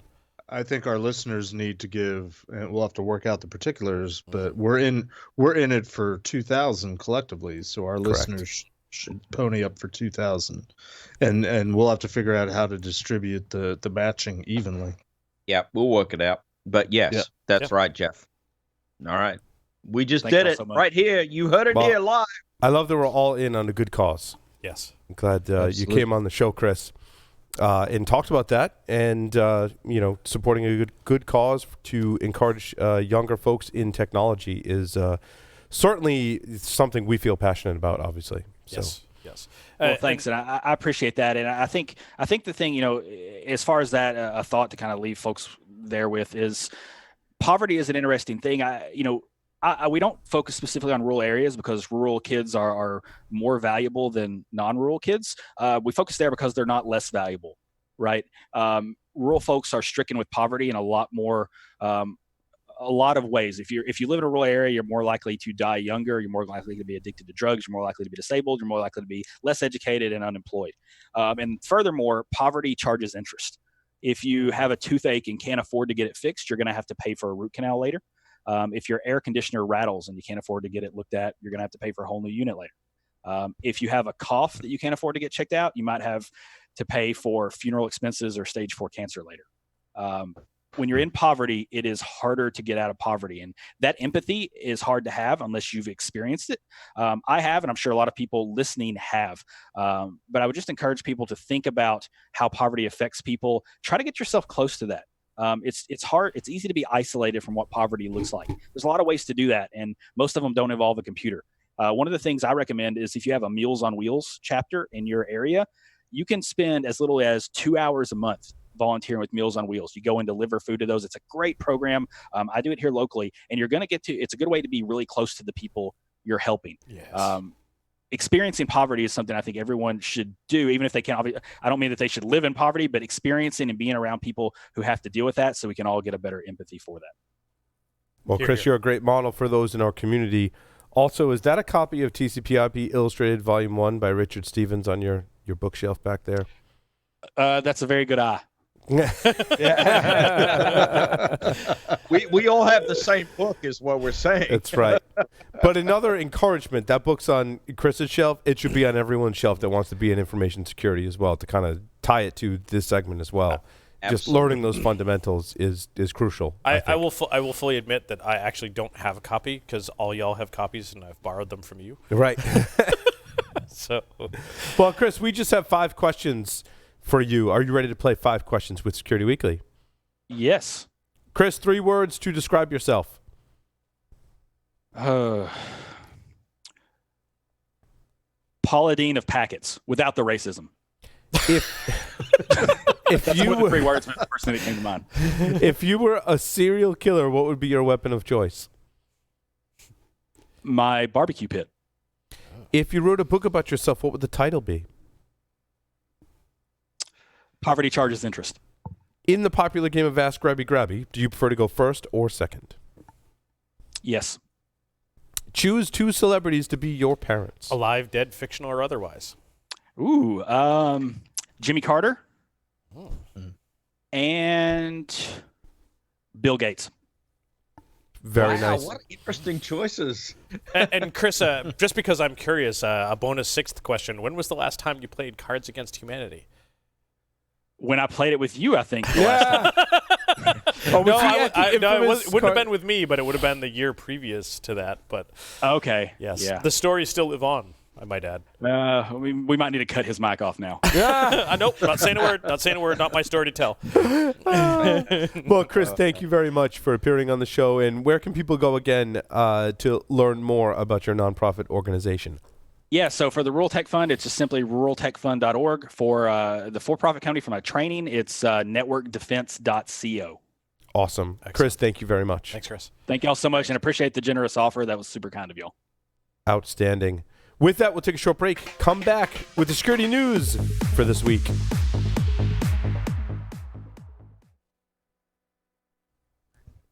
That is not the security nudes.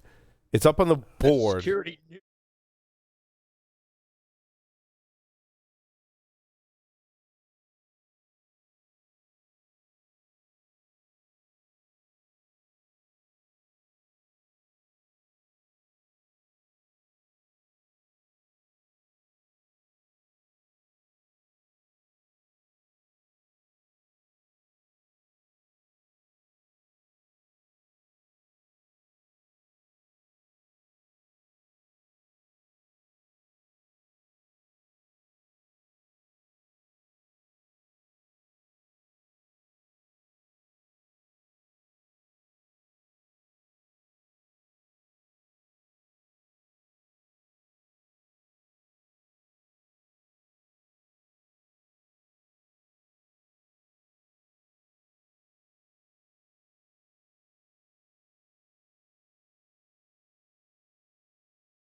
In 2018, ransomware advanced significantly and is now capable of taking out infrastructure and operations across the globe. As a result, many organizations are bogged down in reactive work and often overlook the value of crucial information. In Domain Tools Threat Intelligence Report, learn how to uncover some of the most critical insights from your organization's alerts and indicators that will allow you to shift to a more proactive posture. To download this white paper, please visit securityweekly.com/domain tools. Let the team at Black Hills Information Security test your defenses. With over 10 years of experience in penetration testing, red teaming, and threat hunting, the testers at Black Hills will help you find the holes in your security before the bad guys do. The team at Black Hills cares about educating and sharing their knowledge by creating countless blogs, open source tools, and webcasts for you to learn more about the tradecraft of pen testing and red teaming. Visit securityweekly.com/BHIS to join their mailing list and view the latest blogs and webcasts from Black Hills Information Security. Recorded Future. They help security teams make more confident decisions faster. Recorded Future's technology automates broad collection and analysis of cyber threat data and delivers the rich external context you need to understand alerts and emerging threats. With real-time threat intelligence from Recorded Future, security teams respond to threats 63% faster and find undetected threats 10 times quicker. To get started, go to recordedfuture.com/securityweekly and sign up for the Recorded Future Cyber Daily. Every day, you'll receive an email with the top results for trending technical indicators, cyber news, exploited vulnerabilities, suspicious IP addresses, and more. Subscribe today and stay ahead of cyber attacks. Welcome back, everyone, to Paul's Security Weekly. I was talking about a quote earlier, and it was, great vision without the right people is irrelevant, right? And I think we really embody that here at Security Weekly. And some of the conversations that we have during the week are just really hilarious, and I'll let you in on one that happened, I believe it was this week. Wait, doesn't Mark tweet these as anonymous? Yes, sometimes. Yes. Or more often than not. But so we're trying to structure the announcements on the show, right? And we've got shows that are 1 segment, 2 segments, and 3 segments. This is a 3-segment show. Not to get into too much behind the scenes, right? But we've got 4 announcements. So we have to make the decision which segment should have 2 announcements. And I said, well, I want to get right to the content as early in the show as possible. Segment 1, 1 announcement. Segment 2, 1 announcement. Segment 3, 2 announcements. And Sam and team are like, well, we haven't done that because usually by the 3rd segment, you guys are pretty drunk on the show and you forget an announcement. Then we've missed 2 announcements rather than 1. So if you want to be part of those conversations, we're in the fun that we have here at Security Weekly, we're hiring. We're looking for a software developer. And again, I'm looking for the right people. Everyone, ask, is it remote? Is it in studio? Is the salary and benefit? Yes, there's all of that. We're looking for the right people. Once we do, we'll do our best to work it out, but want to find the right people. And one of those positions is a software developer. Now, we do use a lot of Python and Docker containers and that kind of stuff, but I'm looking for someone who's proficient in a programming language that wants to help us. We're also looking for an account manager, partner success person to help us manage the shows, the appearances from sponsors, not sponsors. So if you know people or think you might be a good fit, preferably here in the Rhode Island area, of course. But again, that's not a hard and fast rule if we find the right people. So you're always willing to make something work if it's the right person. Yes. Now, I can't forget the announcements, or I'm going to get a lot of shit from my team. Security Weekly is returning to Las Vegas this August for Black Hat and DEF CON. If you would like to request, a briefing or a sponsor interview on site at Black Hat, please go to securityweekly.com/booking. You can request briefings. You can request conference interviews. You can suggest a guest for the show. It's all in /booking. Now, it's interesting. We've sold, I think, 7 so far, which means we'll have 2 productions happening at one time. There's a limited number of slots, so make sure you get on that. We'll also, for the first time, be recording shows. Well, not for the first time in a long time, Larry. Yeah. Because we've done show things, and it's a lot of fun. A lot of things happened, right? I still have my broken mixer. The host, that'd be awesome. That's a good throwback. The host got really busy, and the technology we use to produce the show is really hard to put in a box that we can ship. Mm-hmm. But we've done that, I think. But anyway, we think we've got the right design, and we're building and testing it now. But we're going to be doing shows at Black Hat. We're going to do Enterprise Security Weekly and Paul Security Weekly live from our suite at Mandalay Bay at Black Hat. So, I am working on being there. dude, we got a suite. It's going to be sweet. Nice. It's going to be awesome. And I'm not going to miss this last announcement. If you're attending KubeCon and Cloud Native Con in Europe in 2019, it's happening in Barcelona, May 20th through the 23rd. Join your peers at the Cloud Native Transformation Summit, hosted by... What year is this happening? 2019? Did I say 2019 or 2018? I don't know, but the graphic said 2018. No, Whoops. it's definitely 2019. I know that for... Yes, even though it's the third segment, I know it's 2019. So it's hosted by SysDig on May 20th. Matt Alderman, our Security Weekly CEO, will be emceeing the event. You can pre-register and add it to your KubeCon and Cloud Native Con registration, so you should do that. Sounds like a lot of fun. Alrighty, we are now ready for the security news for this week. No, we're not. We're ready, Jeff. Come on, we're gonna talk about locked computers, right? And these are physical locks on computers. Why are you sighing already? I haven't even gotten through the description of the story, Larry.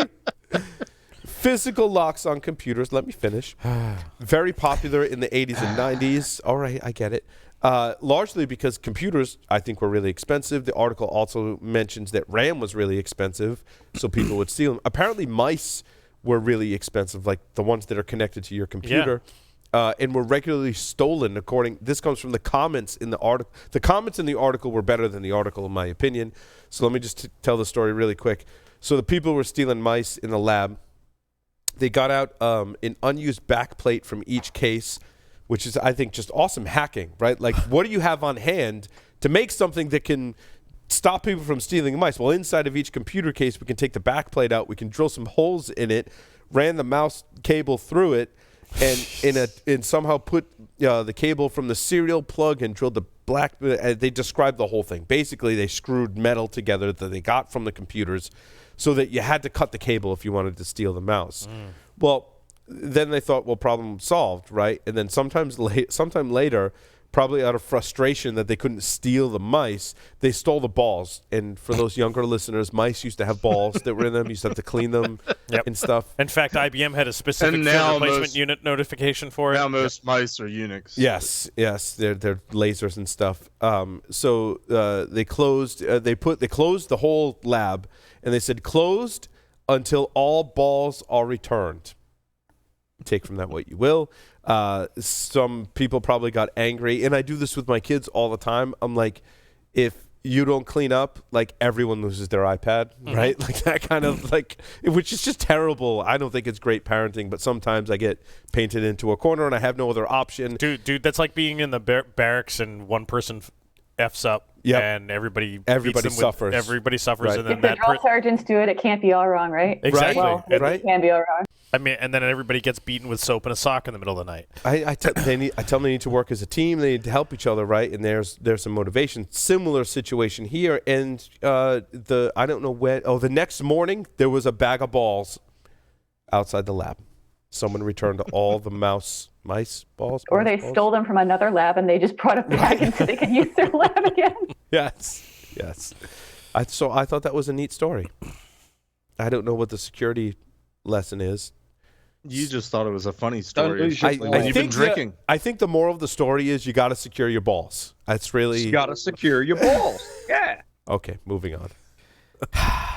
Larry, where are we going next? I have no idea. Choosing imagery for your security awareness program. Okay. Now, I didn't have high hopes, but there was a SANS instructor whose name I forget. It's in the article. Which, number 2, okay. Article number 2. And so if you're going to take one thing from this article, and this applies what I loved about this particular quote was it applies to a lot of our communications and security, not just security awareness training, and that is look for imagery that works to invoke emotion. You can do this with imagery that is positive, colorful, inviting. Unexpected image compositions can also help give a modern look and feel to your campaign. But I think the first sentence is really captures it for me as we build websites and presentations and reports or whatever. Imagery that invokes emotion is like the underlying thing that should be in the back of your mind. I thought that was really good. Deanna, Sergey. I remember back in my DoD days, they had security awareness posters that they would change, I don't know, every month or two or three. And I swear I don't know if the government had a special dispensation for using copyrighted material or they just didn't care. But they used to, I should Google it to see if those things are out there.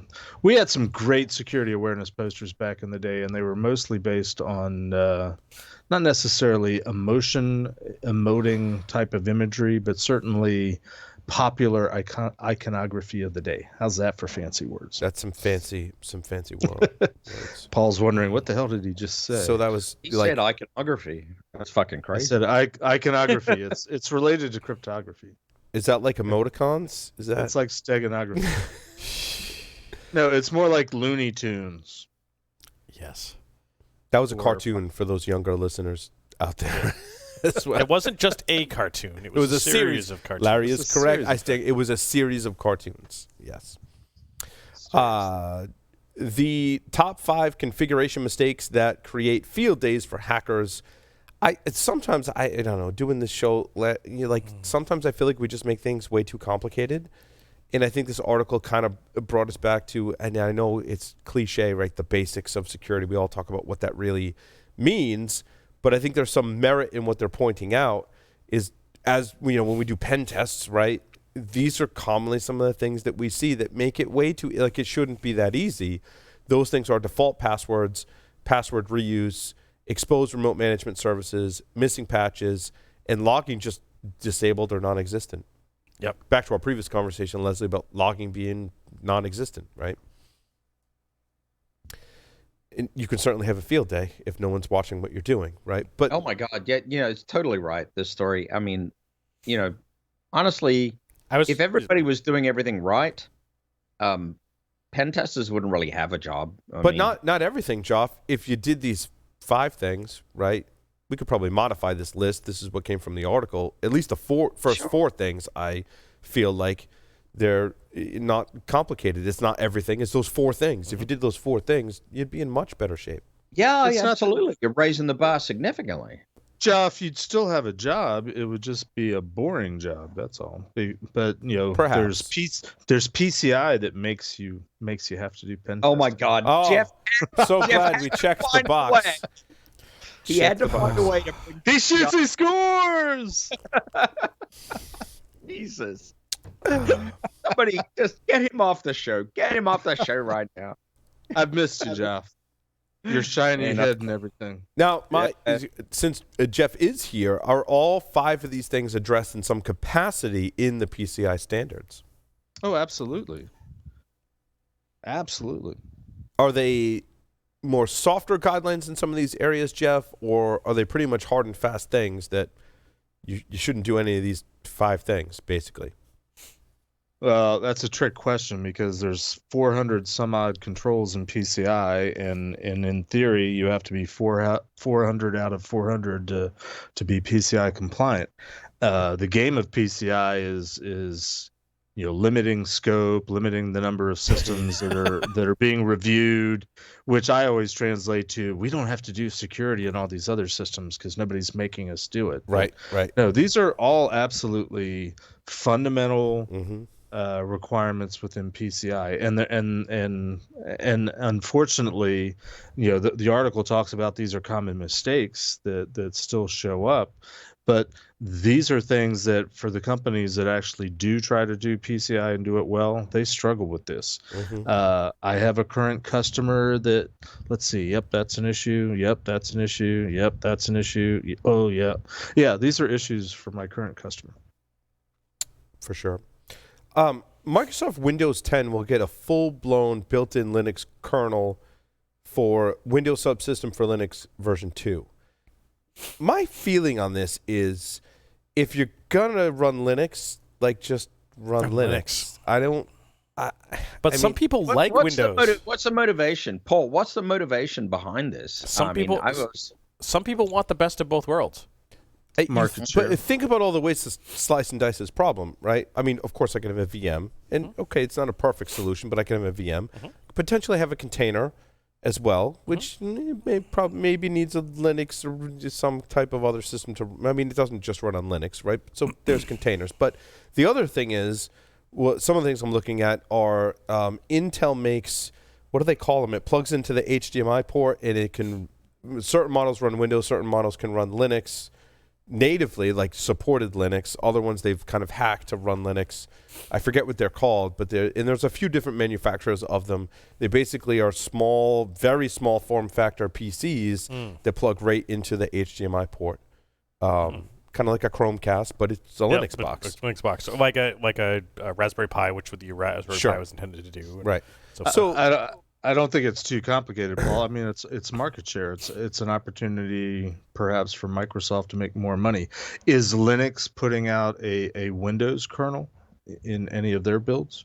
Any form of Linux? No, but it's because the Windows kernel is closed source. Yeah, they can't. So interestingly, Microsoft is taking advantage of it. But now, where I was going with this was, it's not about the operating system. It's not about the operating. No, Josh's right. Today, largely, security is really not about the operating system. However, when I had a Sun Solaris workstation, there were certain things that just required Windows, right? And so what the solution was back then was there was this card that you could put inside of your Sun workstation that was basically a microcomputer that would run Windows. Yep. And it was pretty... It got the job done, but it wasn't elegant, and it had a lot of issues, limitations, and bugs in it. But I thought it was really cool that we could do that. Now, fast forward to today. Back in my day, you were either running Unix or you were running Windows. Yep. And when Linux came along, I mean, we had one option of just, ordering multiple hard drives for our laptops, which were our attack platforms. But there was this beautiful little utility called Lilo, Linux Loader, that you could use to basically dual boot your laptop. Sure. Leslie, it sounds like that's what you're doing today. So no, I use a KVM, but I have a very, very nihilistic take on this, which is the PC is dying. And that's why we're finally seeing this stuff. It's been requested for a long time, but it was battled back by directors and finance people in Microsoft. And now with that no longer being their primary business, as Azure and things take over, they have a little bit more leeway to actually implement that type of thing that developers and their own people have been asking for a long time. Now, what I want is the hardware standards have come such a long way. The PCI bus that supports largely video cards today are essentially like little computers. Hey, you said PCI too. No, different PCI. Different PCI. It doesn't matter. I want a PCI card. Go fucking home. I want a PCI card for my Linux box that runs Windows, or even better, for whatever base operating system, I'm going to be able to plug Linux computers into my PCI slots, because sometimes you just need actual hardware. Even if I have my Linux computer, I'd love to have a Linux computer inside my Linux computer. That would be like I heard you like Linux computers, so I put a Linux computer inside your Linux computer. Right. I would be so but happy. Now you can do that. You can run Wine inside Windows and run Windows inside of Linux inside of Windows and and emulation in virtual machines and containers are one thing. Having the actual physical hardware is certainly different, and I think that would be cool. I know some of that stuff exists today. I started going down the path of researching it. If anyone has that working and really likes the solution, please let us know, because and not just for my own personal computer, it's kind of silly. I agree, but if you have a production environment where you need physical systems and you really don't want like a whole physical system, I just want a card that runs Linux. That would be cool. I want to know more about that. I actually had a follow-up question for Lesley from our interview segment with her, because I was thinking about it. When I used to do war dialing back in the day, it was because I had either a built-in modem, or there used to be this thing called a PCMCIA slot in your laptop where you put in a modem card. Yep, we got a few of those here in this. Or Jeff, you wanted to play global thermonuclear war. That's right. That was another. Yeah. But my silly question is, how do you actually do war dialing these days? Because my laptop doesn't even have an Ethernet port. I don't think, let alone a built-in modem. Well, you mean you can still buy like heavy duty engineering workstations that have all the ports on them, and then you can also buy some that have dock support, and the dock has all kinds of ports on it. But yeah, you can buy dongles for everything, man. You can get a modem still that you can connect to your laptop. It just takes like 3 dongles to connect it. Yes. I think Leslie's telling you, Jeff, that you need to leverage your inner dongle. Well, that or just use VoIP several years ago now. Well, we're old. Well, that's what I was wondering. I mean, there's got to be a software solution. What was HD Moore's?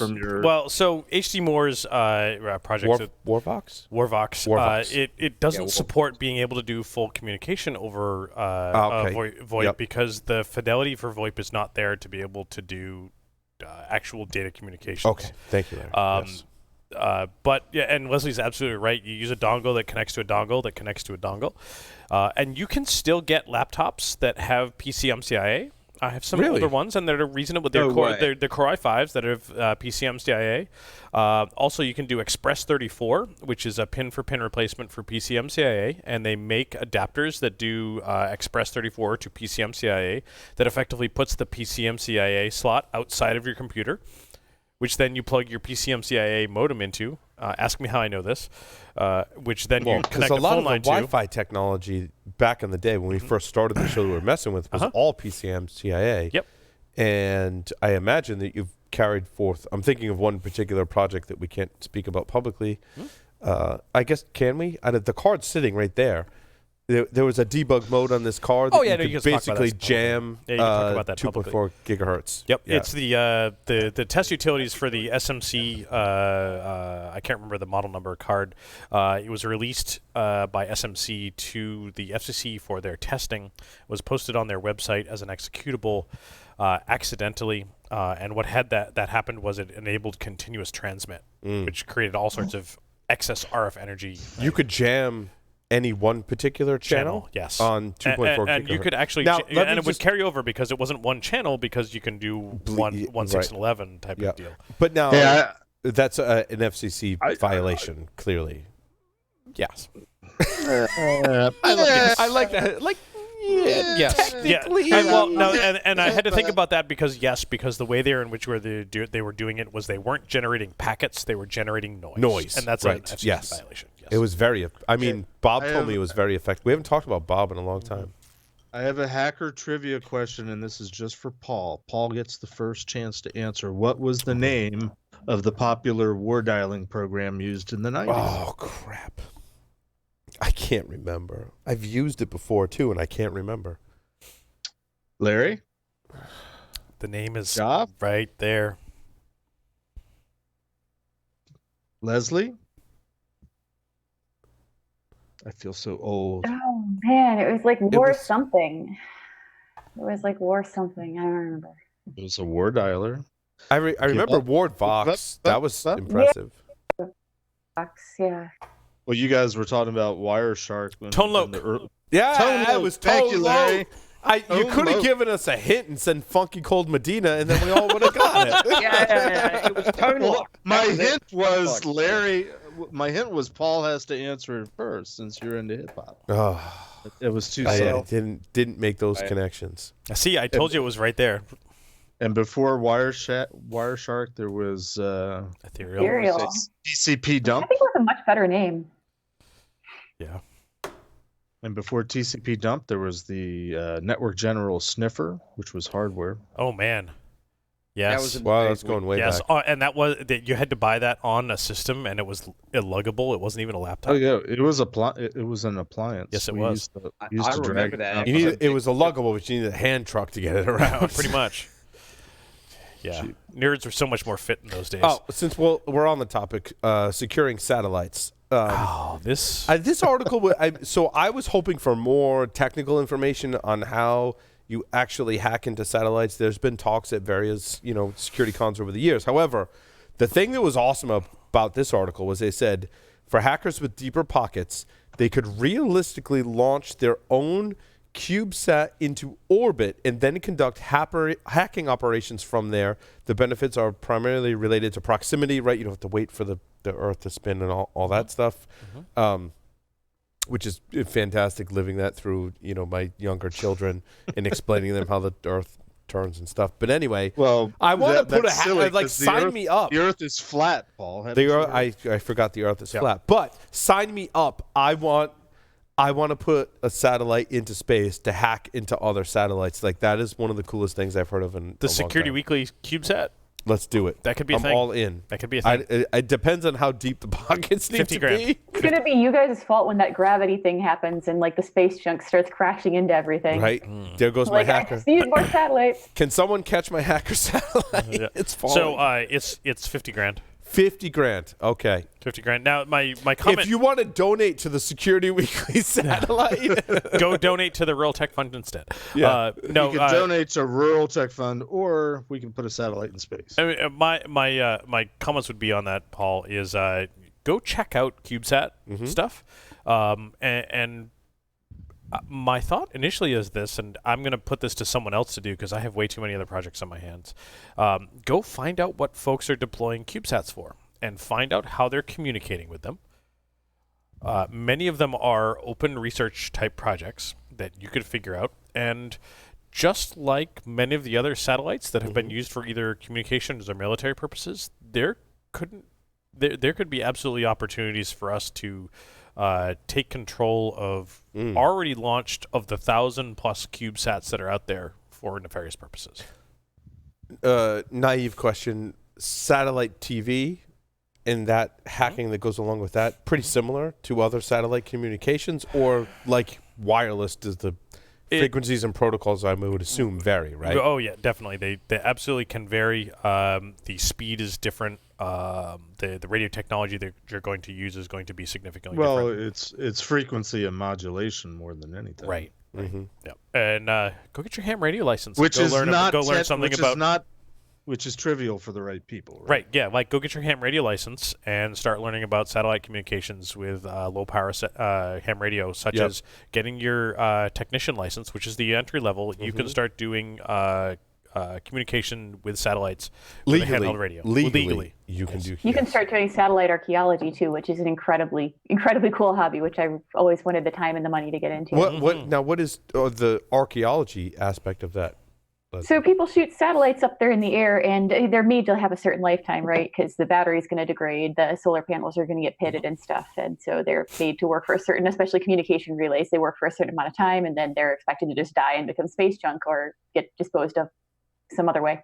But some people have discovered that after a time, when that battery degrades enough, the circuit will close again, and all of a sudden you'll have a circuit from the solar panels bypassing the battery and directly back into the satellite. So every time it gets light, it'll start powering up again. Yes. So you can it's really cool. So you have these people who are tracking these dead satellites that were like dead and quiet for 20 years, and suddenly they pop up again, but they're only like broadcasting it alive as they spin, as they're facing the sun. And you can start like there's satellites that have come back to life that people are using as amateur communication relays again, because they were dead for 20 years and they've just come back now and nobody's using them. So now when they face the sun, they can use them to rebroadcast ham and stuff. It's a riot. It's really, really cool. Yes, that's awesome. Absolutely amazing. And that really embodies hacking as we know it. And quite honestly, all of the technology that is available for doing that type of stuff is readily available. It is relatively easy to understand with some study. Is legal to do so with some minimal licensing. Now, hacking satellites to use them for nefarious purposes, maybe a different story. The nefarious purposes could violate laws, sure. But the technology is easily learned. And in fact, I know of at least one occasion where there is a military satellite that was overtaken by Spanish radio hackers as their radio relay. And in fact, the military, and I forget which company launched this, which country launched the satellite, but the country that owns it actually can't use it for any legitimate service anymore because it has been taken overtaken by radio hackers. That's awesome. It's really super cyberpunk, and we're going to have more and more satellites out there dying. They can start getting like old weather satellites to send back, weather data and stuff. occasionally when they come back to life, and things are just like working half of the time, but people are still out there looking for those signals and trying to figure out where they went, and then monitoring to see if they pop up a decade or two later. So really cool. Yeah, for me, even having the ham radio license to do this stuff, to learn all about this, just listening, just like going into any sort of other assessment, just listening for periods of time is amazing, the type of data that you can get without having to transmit a single thing. Just being radio silent. We lost something really when we stopped using ham radios as our communications mechanism as nerds.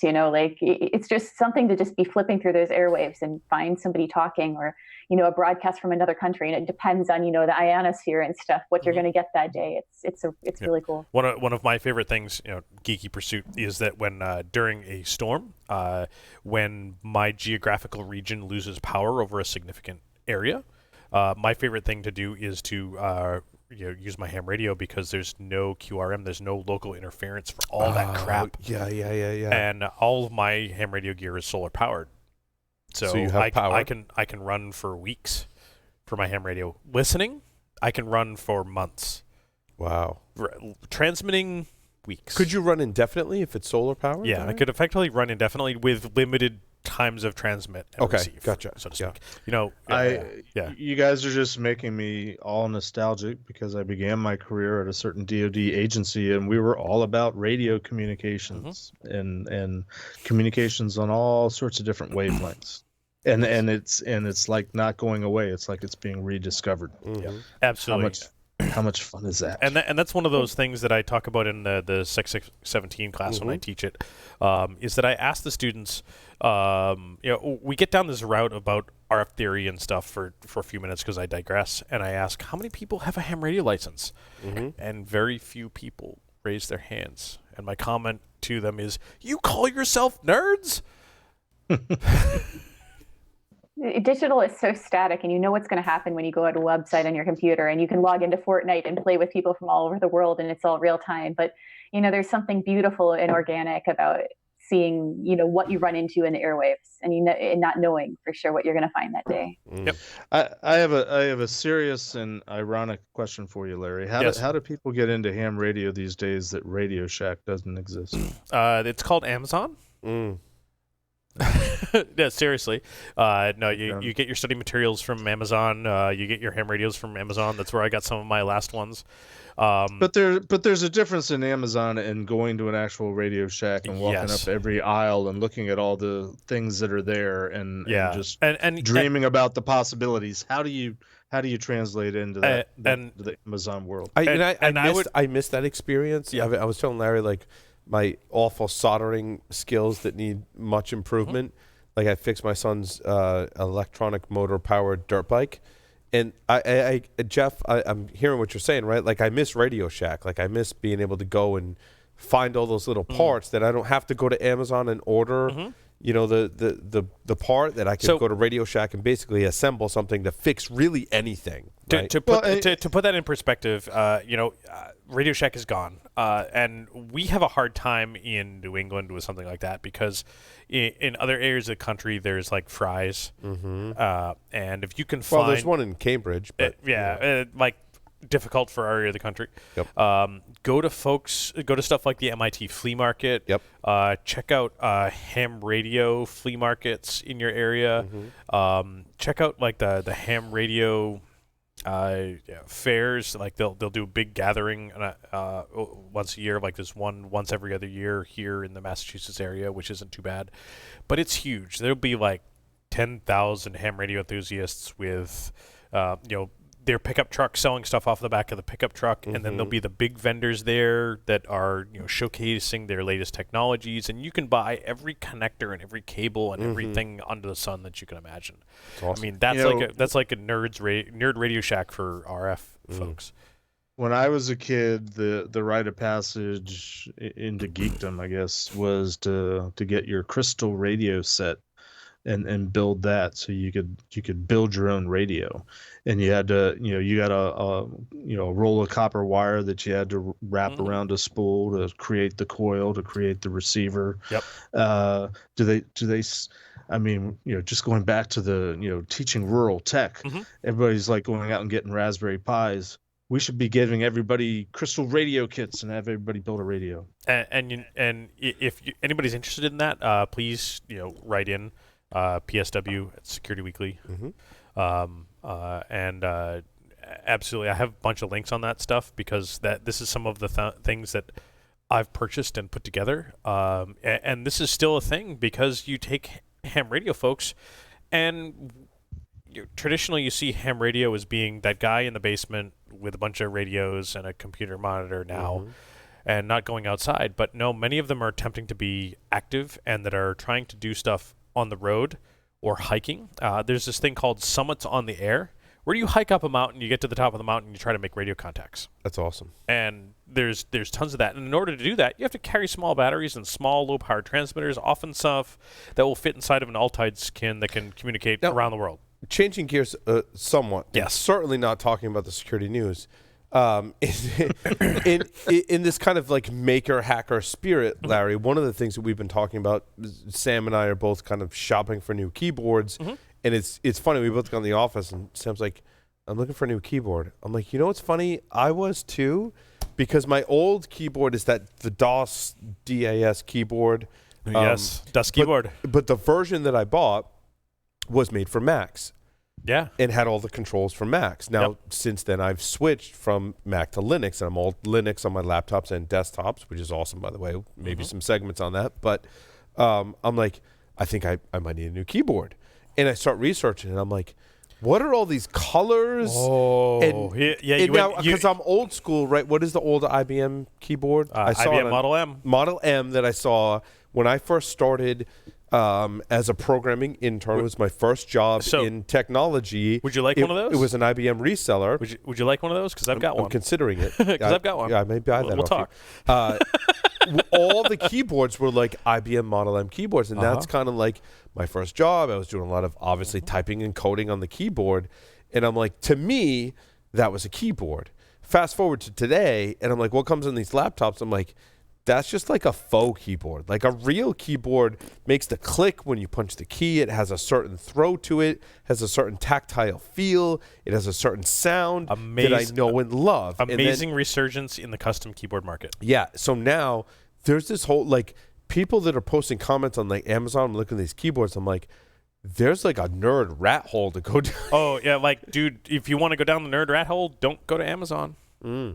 You need to custom build this shit. You need to custom build. So, Larry, just very quickly, give us a little bit of like how you build it. Like, what are the keyboard things that you've got the thing that can test all the different so types it's essentially just it was cheap when I was ordering some other stuff, and it's a little block that you put the switches in, and you can put some keycaps. There's and you switches, can test. but there's also the bands that go around right, it. so the silencing bands and the keycaps, and you can test all the angles of the keycaps. It's just a little block that you can plug all this stuff in, so you can try and feel what they look like with one row of keys, and it was super cheap. Because there are 50, 75 different combinations, of right? just the buttons, of just the switches themselves. Even just the switches, let alone the bands that can do and now we're even to the point that like the ones that I just saw recently from Panda is that you take a case from brand A and you take the springs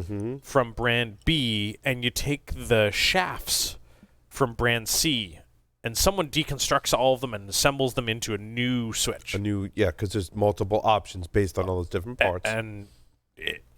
And where would someone go to start? So one of the ones that I see that I've had some success with is Massdrop, which is now Drop. Yeah, I love Massdrop. They have all sorts of a lot new of stuff. headphones from Massdrop. They have all sorts of stuff, but buyer beware with Massdrop, which you get what you ask for and read carefully and so forth and so on. That's going to be where you're going to buy stuff, but there's all sorts of custom keyboard communities. Reddit is huge for it, for figuring out what you want. Really, where I'm going in this journey, I saw your custom keyboard that you brought in again today. You built that a year or more ago. Yeah, it's about 2 years ago. Yeah. I kind of want to build my own keyboard now after seeing yours. And it's basically Arduino? It's effectively an Arduino, but they've repurposed it, and they're accessing it in different methods and building your own. What I like about that is you can customize it. Absolutely. The reason would shy away today from the IBM Model M Mm-hmm. is it doesn't have some of the more modern keys that we're accustomed to on keyboards, right? But of course, it's an IBM Model M. It's incredibly popular because the switches in those keyboards are unique and they're are awesome. And they are They're the proprietary best. to Yeah. IBM. Oh. And there are folks that will take that keyboard because it's just a keyboard matrix. Mhm. It's you have these two signals activated and it gets interpreted, and you can actually add additional stuff internally if you want to do some soldering to create your own programmable, customizable Model M keyboard. Wow. It's amazing. So you're taking that custom keyboard technology, adding some electronics to this vintage stuff, so you have a fully programmable keyboard. That's You figure out how to build your own keyboard, Paul, and then maybe someday you can build your own computer, because that's what we did back in the day. Oh, and believe me, I built a lot of my own computers. In fact, I have a build for a new Linux computer already. Speaking of which, And I just bought a new Linux computer. not necessarily something build of computer. I want to bring something back to the set that is near and dear to your heart. Mhm. But I need some parts, and I'm going to make it happen. And I kind of want it to be a surprise. Okay. But it is something of yours that I have that you were going to throw away many years ago. That could be a lot of things. It could be. Could be a lot of things. Let's put it this way. You used to use the box as a target for shooting arrows at. Oh, interesting. Uh-huh. Mm. Uh-huh. And I have the box. Larry, where would one go to build your own custom keyboard? There's tons of places on the internet. And Clearly, we need a whole segment on that. yeah, and Yeah. we should because there's some electronics and hackery and that type of stuff. And I can even tie this back to some hacking. But I will post some links in the show notes for some of the places where I've gotten some of my parts and for some of the ones that we built. And 2 years ago at DerbyCon, In Guardians actually built and gave away a custom mechanical keyboard that I built with advice from our, at the time, intern Faith. And it had custom keycaps that were custom printed with like In Guardians logos and like a spoon, because there is no spoon. Where's my phone? That key didn't actually. No, it did work. Custom programmable, nearly identical to the one that I have in the other room with different colors and so forth. And we built that, and it was loads of fun. We gave that away, and I can tell you where I got all the parts for that, and it's very much a rabbit hole. And be prepared to potentially spend some money. Mm. That keyboard that Sam was the green one with the green with keys? the green keys, but because they're totally matrix obnoxious. They're that awesome. That was about $350 by the time I was done. Gotcha. For the case, the board, the switches, and the custom printed keycaps. You know, it's probably also worth mentioning, too, that in the early days of PCs, there wasn't a mouse. It was just the keyboard. Yep. Mm-hmm. The ironic part is that I used that super awesome keyboard next to an Apple trackpad. Mm-hmm. They don't match. Switching back to, Yes. it would have been a lot of nerding out. WordPress. But before you do that, I want to tie the keyboards to security. Okay. Don't tie it back to a WordPress. Think about some of these devices that we're using in physical security testing that you plug in USB that do a thing. Mm-hmm. It's a programmable keyboard. Right. It's acting as a keyboard HID device, a USB HID keyboard device. I encountered one on Massdrop today that was $20 that has 2 keys on it. You plug it in via USB and you go click, and it does a macro for you. It's a 2-key programmable keyboard. Now, if I could have every key on my keyboard being a macro that does some PowerShell payload, plug in a keyboard. Click, click, click, click, click, click, click. Like, I have 30 shells That's pretty because awesome. they're scripted. I was thinking if you had a, I ordered keyboards that have 2 buttons. if Larry had a 2-key programmable keyboard, one would go to Pornhub, and I don't know what the other one would do, but at least one would Both would go to Pornhub. Right, both, either one, it doesn't matter. No. The other one would be a macro to fucking hack the living shit out of you. No, So, you know what the other one would Pornhub be? macro. Pornhub macro. One would go to Pornhub, and the other one would just like blank your screen or put something up on your screen that was Oh, lock Totally the legit. screen Lock and the turn the screen. volume up full volume. Yeah. Turn the volume down all the way. No, right? turn the volume up so that you plug it in and it goes to Pornhub, plays the first video. Remember the old the executable you'd run and turn your volume up full volume, Yes. and it would say, "Hey, everybody, I'm looking at porn over here." No, they actually are looking at porn over there. My brother-in-law hated the song "I Want Candy," and he went out to have foot surgery, which I felt really bad about because it looked like it hurt really bad. But when he came back, when he logged in his computer, no matter what he did, it played "I Want Candy" at full volume. Leslie's not amused. Oh boy! I was trying to find a segue to WordPress. I'm just going to go there. Why? But why? So WordPress has some updates in 5.2, and this release will enable, by default, a soft fail if the signature is not valid. In future releases, the default will be configured for a hard failure if the signature fails. Now, my reaction to this is, okay, great. You're validating software updates. Oh, okay. So it wasn't clear what the signature was for. Yes, it's Software updates for WordPress core. right. Okay. But now, is this really how attackers are getting into WordPress? No, it's through the plugins. It's a good solution for the wrong problem, in my opinion. It's something they should have had a long time ago. I hate to say. No? Agreed. I think it's something they should have had a long time ago. It's great that they're doing it now. I don't see that it's the way that attackers are getting in. What they really need to do is move to a closed ecosystem. Close is a hard... and close to a point like the Apple methodology. If you want a plugin to be able to go into WordPress, someone has to do a code audit and do some validation. Ooh. And we reserve the right to pull it. I agree it's worked fairly well for Apple. Agreed. Not everyone can build that infrastructure that Apple has. Agreed. I feel like Paul's always reserved the right to pull it.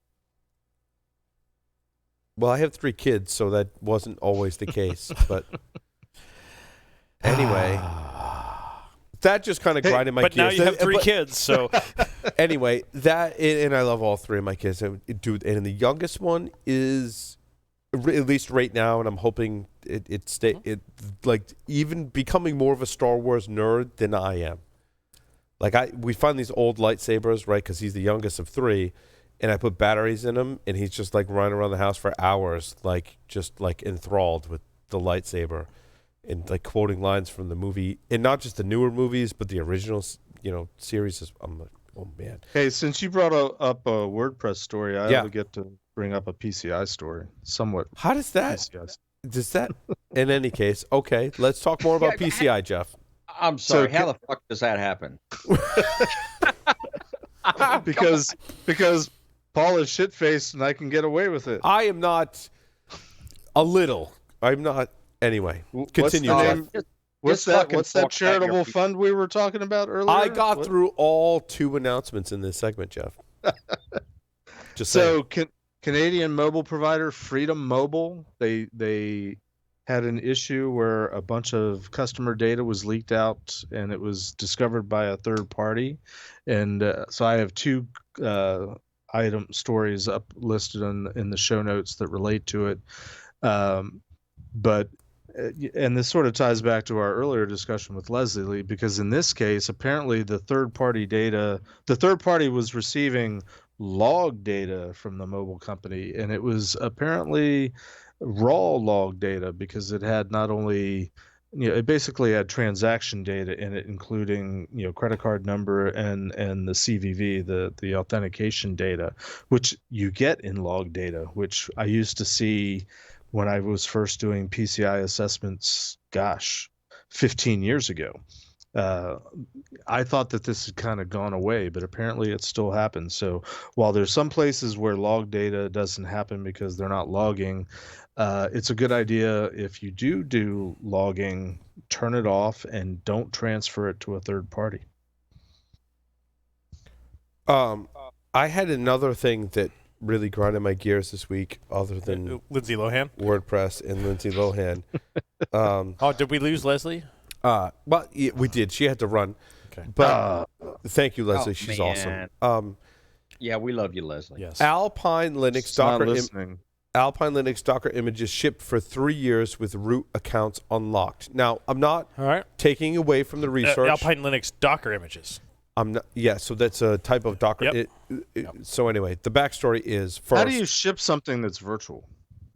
The first thing is Cisco Talos did the research, and I'm not taking away from their research. It's very important research, and obviously we're airing it on the show.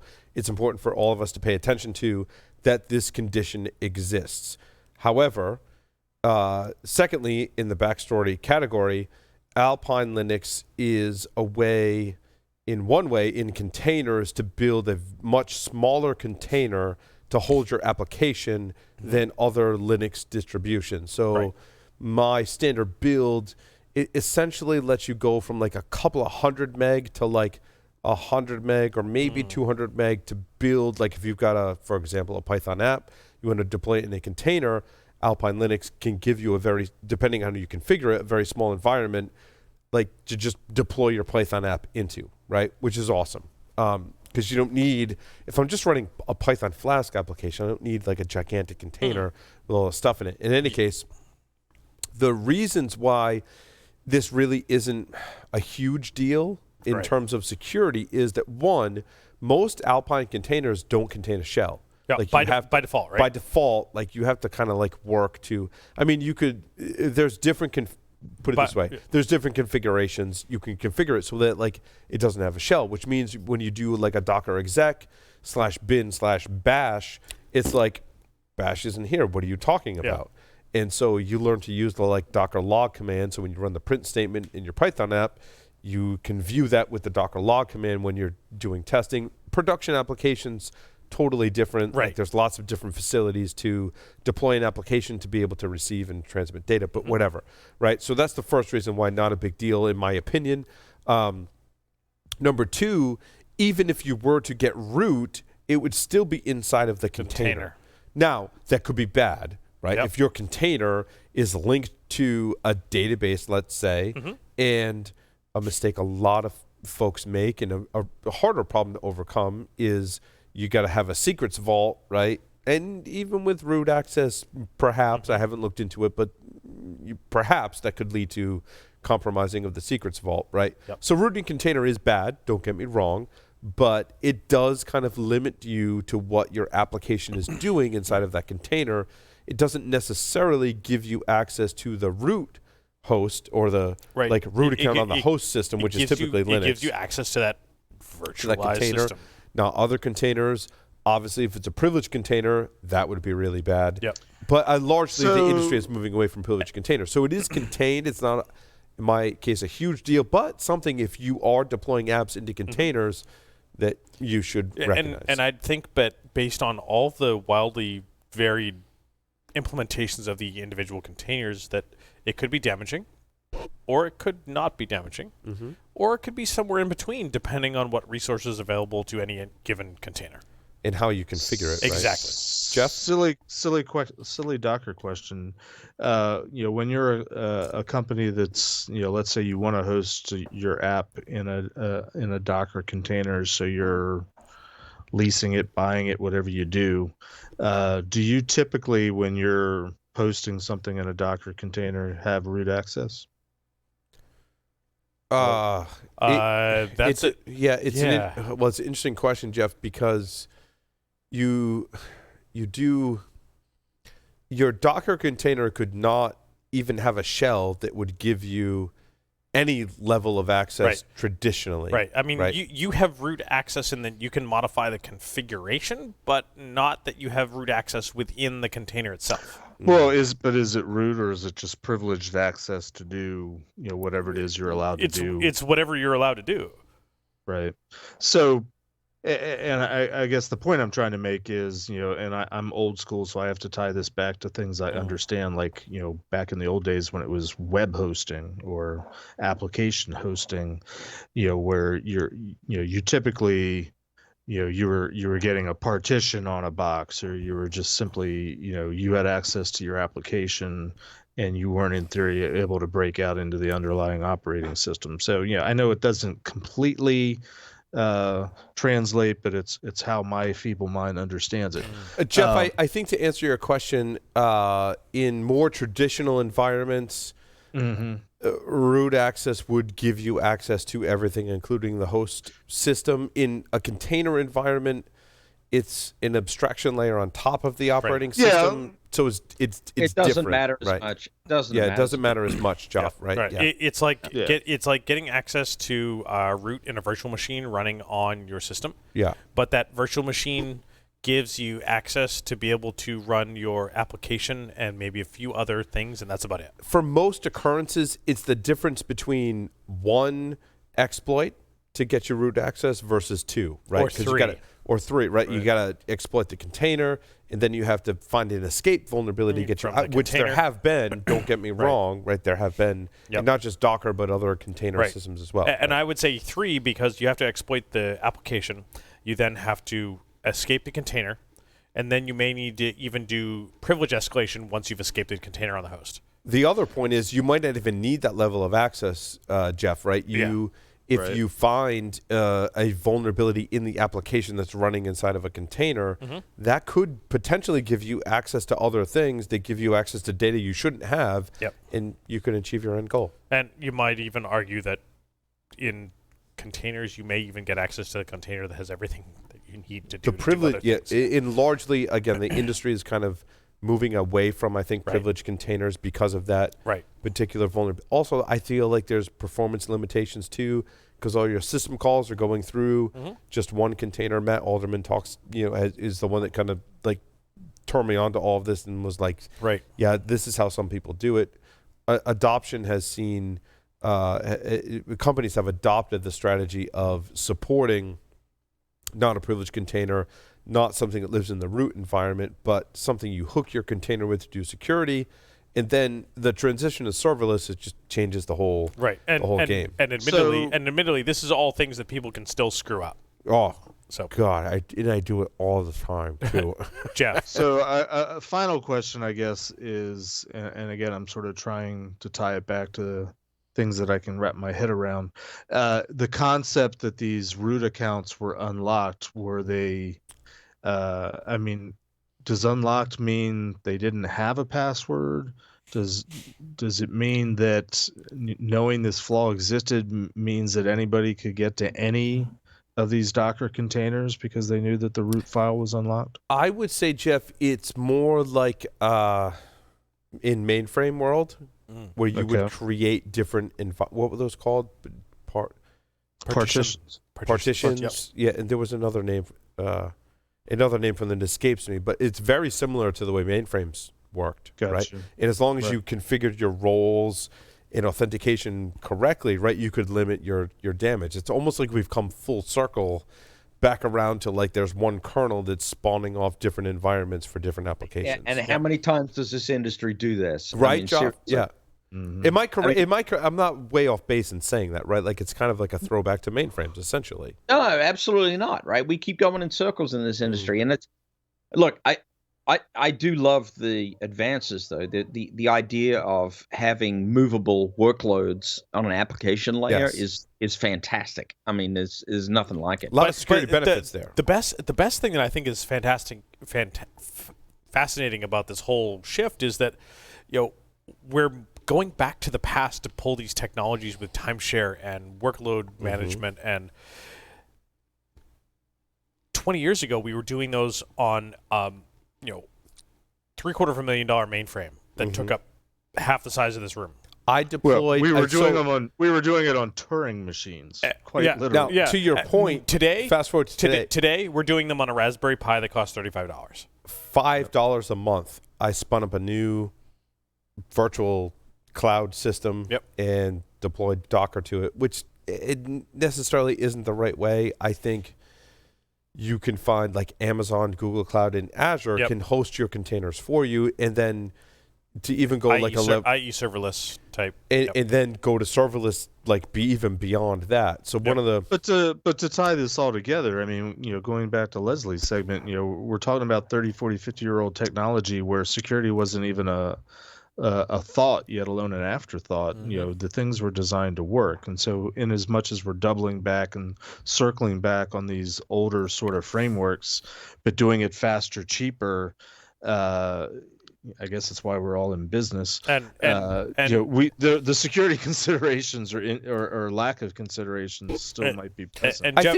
I think you're absolutely right. From what I've seen from the evolution of this containerization and the serverless stuff, is that absolutely day one we forgot about security completely, but day two, it was like, oh shit, we got to do this thing. And day three, and a week in, we have so much adoption of the security technology. Much faster. Faster, but it still takes time. That progression takes time. Agreed. I kind of lived that like the past week, right? Like, again, if you know people who are developers, right? Like, this is my world today. I installed a new IDE. The IDE can connect directly to Docker. Does it connect to a registry that you orchestrate with Jenkins, or does it go to the Docker, directly? Or one of the things I read was basically from the IDE, you can deploy directly to a serverless environment in AWS, either via Lambda or either via Fargate. But what I found is when you start going into these realms, right? And this is just like someone who's not a full-time developer trying to like solve the problem, right? And some people give me crap for that and like whatever, but I'm like, look, but you are with 90% of the folks that are trying to learn this shit. This is a traditional programmer, right, who also was a security person, and when I look at it, I'm like, okay, I can read 27-step guides to deploying this into AWS, and that's just the first guide I have to read. To get to the next step, there's another 33-step guide that I have to read. In all those steps in complexity, it just makes it easy to make a mistake, to your point, Larry. Right. Like, day one, I'm deploying, I know I'm insecure. In day two, because the technology is so advanced, I can say, all right, let's generate some certificates. Let's do this configuration. Now I'm deploying in a more secure environment. That's a positive side. The minus side is there's a lot of complexity, a lot of different tools to weed through to get to deploying my application securely. I do the parallel of installing Ubuntu versus installing Gentoo. Yeah.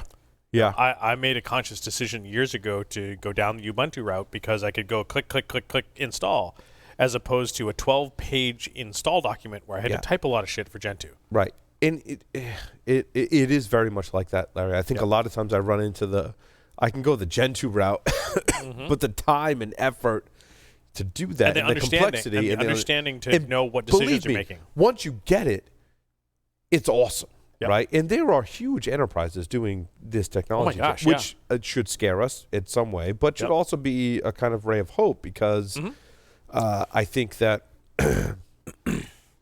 once you understand it and have a good process around it, you're in a much better position to push new code so much faster. And not just code. Like, code is kind of like air quotes code. It's also your environment, your servers, like middleware, what we used to call middleware, right? And your application. Like, basically change all of those at a very, very rapid rate, multiple deploys a day. I need to update my OS, air quote OS, right? My configuration, my application server, or my application itself. Libraries.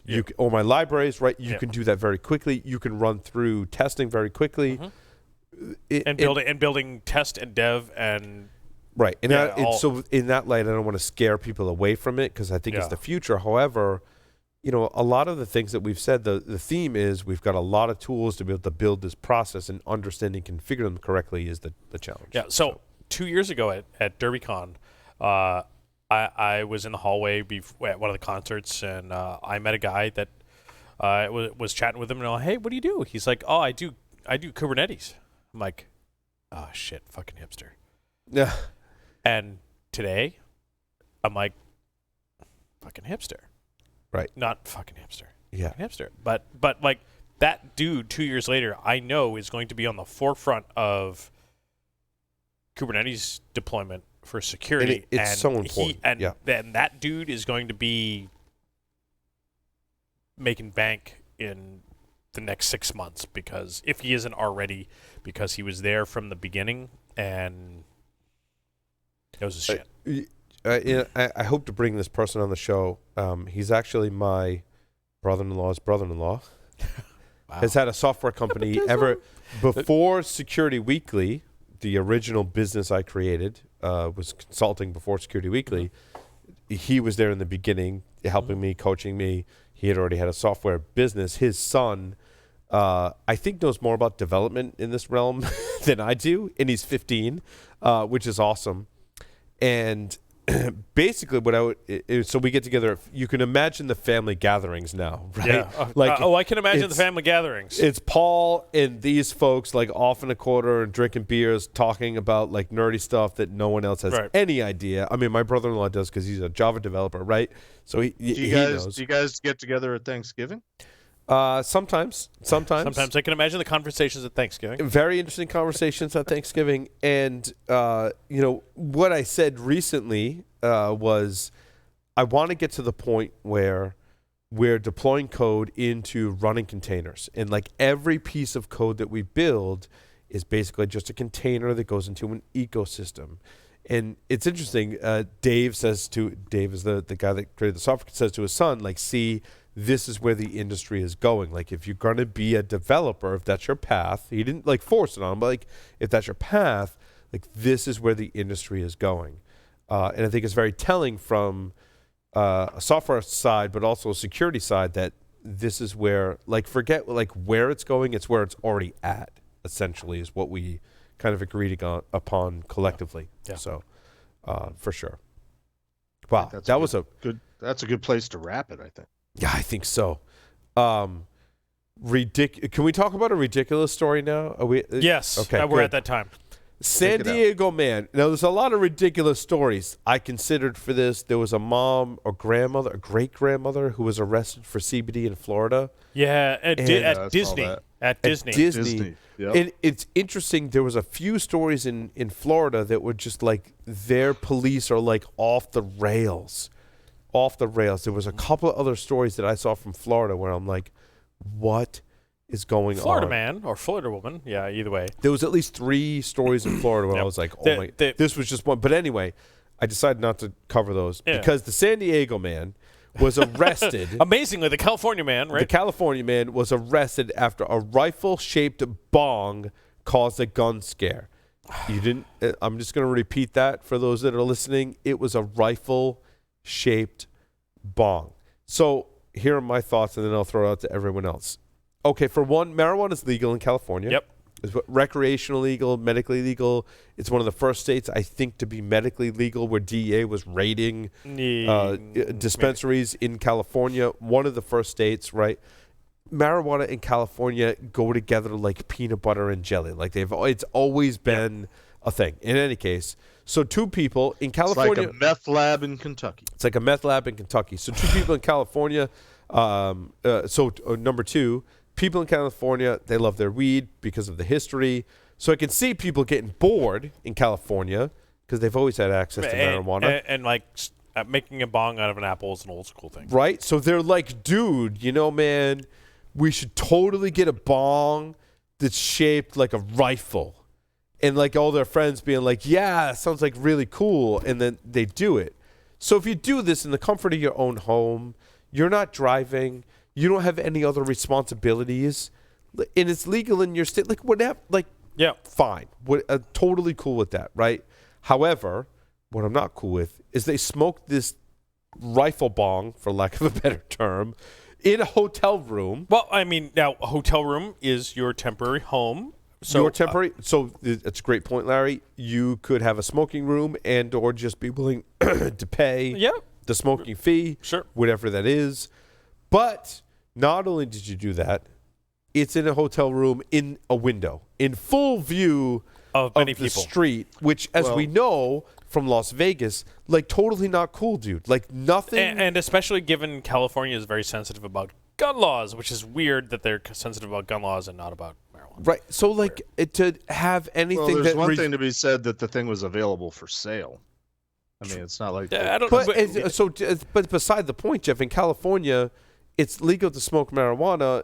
Like if you're smoking out of something that resembles a rifle in your own home, still I'm okay with it. What I'm not okay with especially because of Las Vegas, not just because, but especially because of what happened in Las Vegas, is you're doing it in a window, in a hotel room. Like, why would you go in front of the window? You have a hotel room. You can shut the blinds. You can lay in the bed. You can put some chairs around. Like, you can smoke marijuana out of your rifle bong in the privacy of your own hotel room. The worst thing that would happen is you might have to pay a cleaning fee for smoking in your room. I have an answer. I have an answer for you, Paul. And before you answer, admittedly, there's a picture of said bong. It looks like an AR-15. It looks like an AR-15, and taken a quick glance, that's convincing.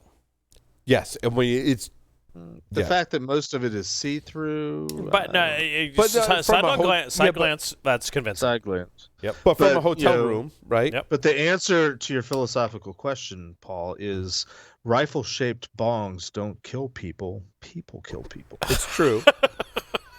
Good point. The marijuana escaping from the rifle-shaped bong doesn't kill people. Common sense was absent, though. Yeah, common sense was absent. Like, dude, it's legal in your state. You're smoking in your hotel room, like whatever. Like, don't flail it around in the window and cause other people to have the wrong perception. You're going to get into trouble. Common sense was absent that day. So here's I'd love to relate this to security. And here's a story for you. Many years ago, pre 9/11, I talk about this in the SANS wireless course 6617, which I'm the proud owner of now. There's a talk about the distance for Bluetooth. Bluetooth is typically known as a close range technology. Bluetooth rifle is where you're going, isn't it? The Bluetooth sniper rifle is where I was going, in that during the testing of long-range Bluetooth, a Class 2 device, a phone, on the pier at Fisherman's Wharf was connected to with the Bluetooth sniper rifle from over a mile away. They got Class 2 Bluetooth over a mile. Class 2 Bluetooth with a Class 1 with a directional antenna, which Class 2 is typical for your mobile device. Sure. Class 1 is high power and with a directional antenna, make that really great. And it was a Bluetooth sniper rifle. It was literally a gun stock, wooden gun stock, with no trigger, no barrel, no chamber, nothing. An antenna. And it was a 2.4 gigahertz highly directional Yagi antenna as in place of the barrel. And they were literally standing on the balcony of the hotel, like sniper style, with this rifle. Mm-hmm. And they got connection to that Bluetooth device from a mile away. If you were to do that in a post 9/11 world, common sense would be not in use that day.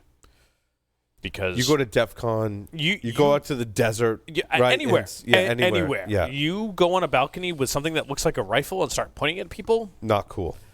Like, just don't do that. Like, common sense was absent that day. Yep. Like, you go into your hotel room and you have the blinds open and you put this AR-15 in your mouth. Common sense was absent that day. Yeah. Agreed. Anyway. I think we're returning to the Joe Rogan show. That's enough. Not that I'm objecting to that. It's just need to get Elon here. Larry, take us out. One last story. Paul's one the boss. last story. Paul's the boss. Quantifying measurable security was the title of the article from Google. My question was, after I read this article, okay, but why is Android not so secure? I think most of us agree Android is not so secure. In this article, they say Android is very secure. Not as secure as it could be? Android is very secure. It doesn't live up to its potential, Larry. Android is very secure. It is the applications in which you install on top of Android that are not secure. Windows NT was C2 certified, as long as you didn't plug it into the network. The chipsets and the drivers could be... WordPress. WordPress is secure.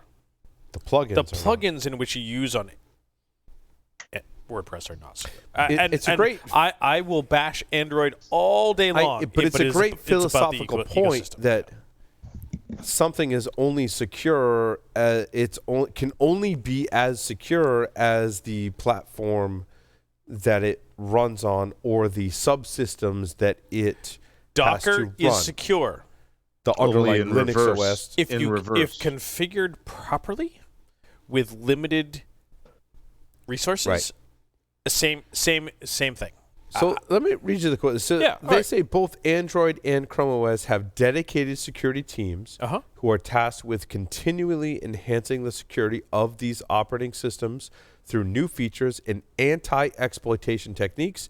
In addition, each team leverages a mature and comprehensive security development lifecycle process to ensure that security is always part of the process and not an afterthought. That's great. As Larry's pointing out, apps that run on top of Android, drivers for hardware that runs underneath Android are horribly insecure at certain points and depending on what the technology is. So it doesn't matter how secure Android is if the Qualcomm chipset that controls the secure storage through trusted computing and all that stuff is vulnerable, or the crappy app that I publish into the Google Play Store is vulnerable. It Yes. doesn't matter. Now, Does it Com- matter? co- How it matters compare that less. Compare that to the same company that publishes Chrome. Is Chrome secure?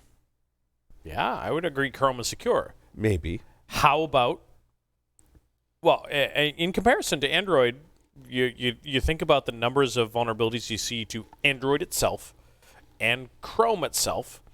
They're probably pretty equal, and they have these dedicated security teams. It's how they deal with the ecosystem. Yes. The apps that get it's- published to the Google Play Store, it's like WordPress. Mm-hmm. I- More, and I- more like Word. They've made some strides, but They're better. more like WordPress rather. But think about the plugins and extensions that are available for Chrome. What is Kinda that? similar. What does that ecosystem look like? kind of similar to Android. Well, they've gotten a little better because They are much better. Much better. Not perfect. There's been a much lot of better. incidents though with There Chrome are. plugins, There are, but as fewer there than there have been. but for forcing them to having Android. to make changes. Yes. It's- But you and I both use Chrome, or have in the past, and we talk about the number of extensions that we use and which ones we use. We talk about the number of ones that my wife uses in Chrome, and absolutely there are some issues with Chrome extensions because they don't tightly control the ecosystem.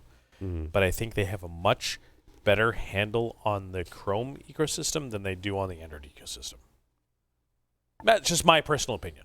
Yeah, I mean, and some of the problems on the Chrome ecosystem are developers have lost their certificates or credentials. Yep. And that's how do you control that, right? Like that. How does that play into the whole kind of spectrum that we're talking about, right? Like you could have a very secure ecosystem, but if it requires that a developer to like not give away their password or their key or publish their key to GitHub or whatever, is that a fault of Google? Maybe not. Maybe not. Maybe not. I think what you're touching on is that the most fundamental problems of how do you secure devices, applications, it transcends simply any of the component parts. Yes. I think one of the more difficult problems we have to address in security is how to create a air quote secure ecosystem, right? And very few have really gotten that problem solved, if any. I violently disagree. I think we've been trying to create the secure ecosystem for 30 some odd years. That's the whole concept of the firewall and securing the perimeter and protecting what's on the inside. I think we need to get over that and figure out what else it is that we need to be focused Well, on. I think more from an I don't think application. that fundamentally works. But from an application perspective, how do you provide a framework and or environment where others can contribute applications and code essentially and inherently have that secure? Yeah. Few of Apple maybe came the closest. I think we're getting there, and Jeff does a great example about the the firewall and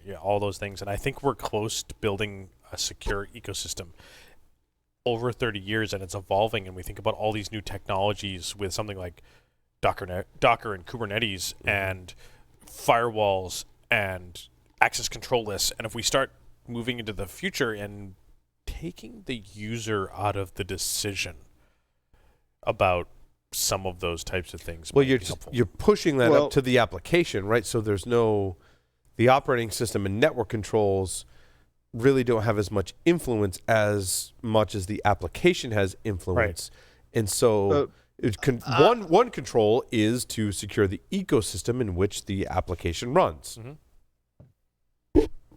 My concern is that, and I'm going to overgeneralize to some degree, but we believe that the securing the larger container, or whatever the container is, whether the ecosystem or whatever, is the end game and the ultimate goal, and yet time and time again, even things that we trusted 20 years ago, 25 years ago, we find out in the last couple of years, there's been some, horrific flaw in it from the very beginning type of thing. Just because we're using newer technologies that we think are securing the ecosystem, I am willing to be proven wrong, but I think given enough time goes by, somebody's going to figure out some significant flaw that's going to make us understand that, that wasn't really secure either. It's an evolution. It's an evolution, but I one of the early lessons I learned that I share in some of my talks is a chief scientist at NSA said, and this was back in the day when I was challenging the idea that we could produce crypto and software, where NSA just built boxes. We built hardware. And this chief scientist said, what can be created by man can be broken by man. Yes. And that has yet to be proven false. Yep. Like you Jeff, you take that back to Neanderthals. What can be created by man on axe out of stone? Then you go to the Stone Age. And what can be created by man can be hit by another axe with a stone and break said axe. Yep. Yeah.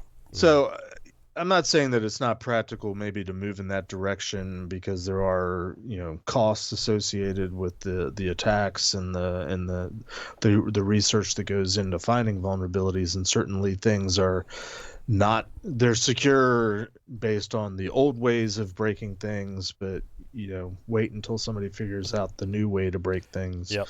And consistently the things that we trust ultimately are discovered to be as blatantly insecure as all the things that they were replacing in the first place. Bring this little internal circle. There was some talk earlier in the week, maybe even last week, about this new technology about some implants that could read your mind and read your mind and create that to speech, which is amazing technology. And it's like, sign me up. This is like so close to getting to that cyberpunk of being able to jack your computer into your brain and seeing the virtual environment and being able to control that virtual environment with your brain. Like, sign me the fuck up.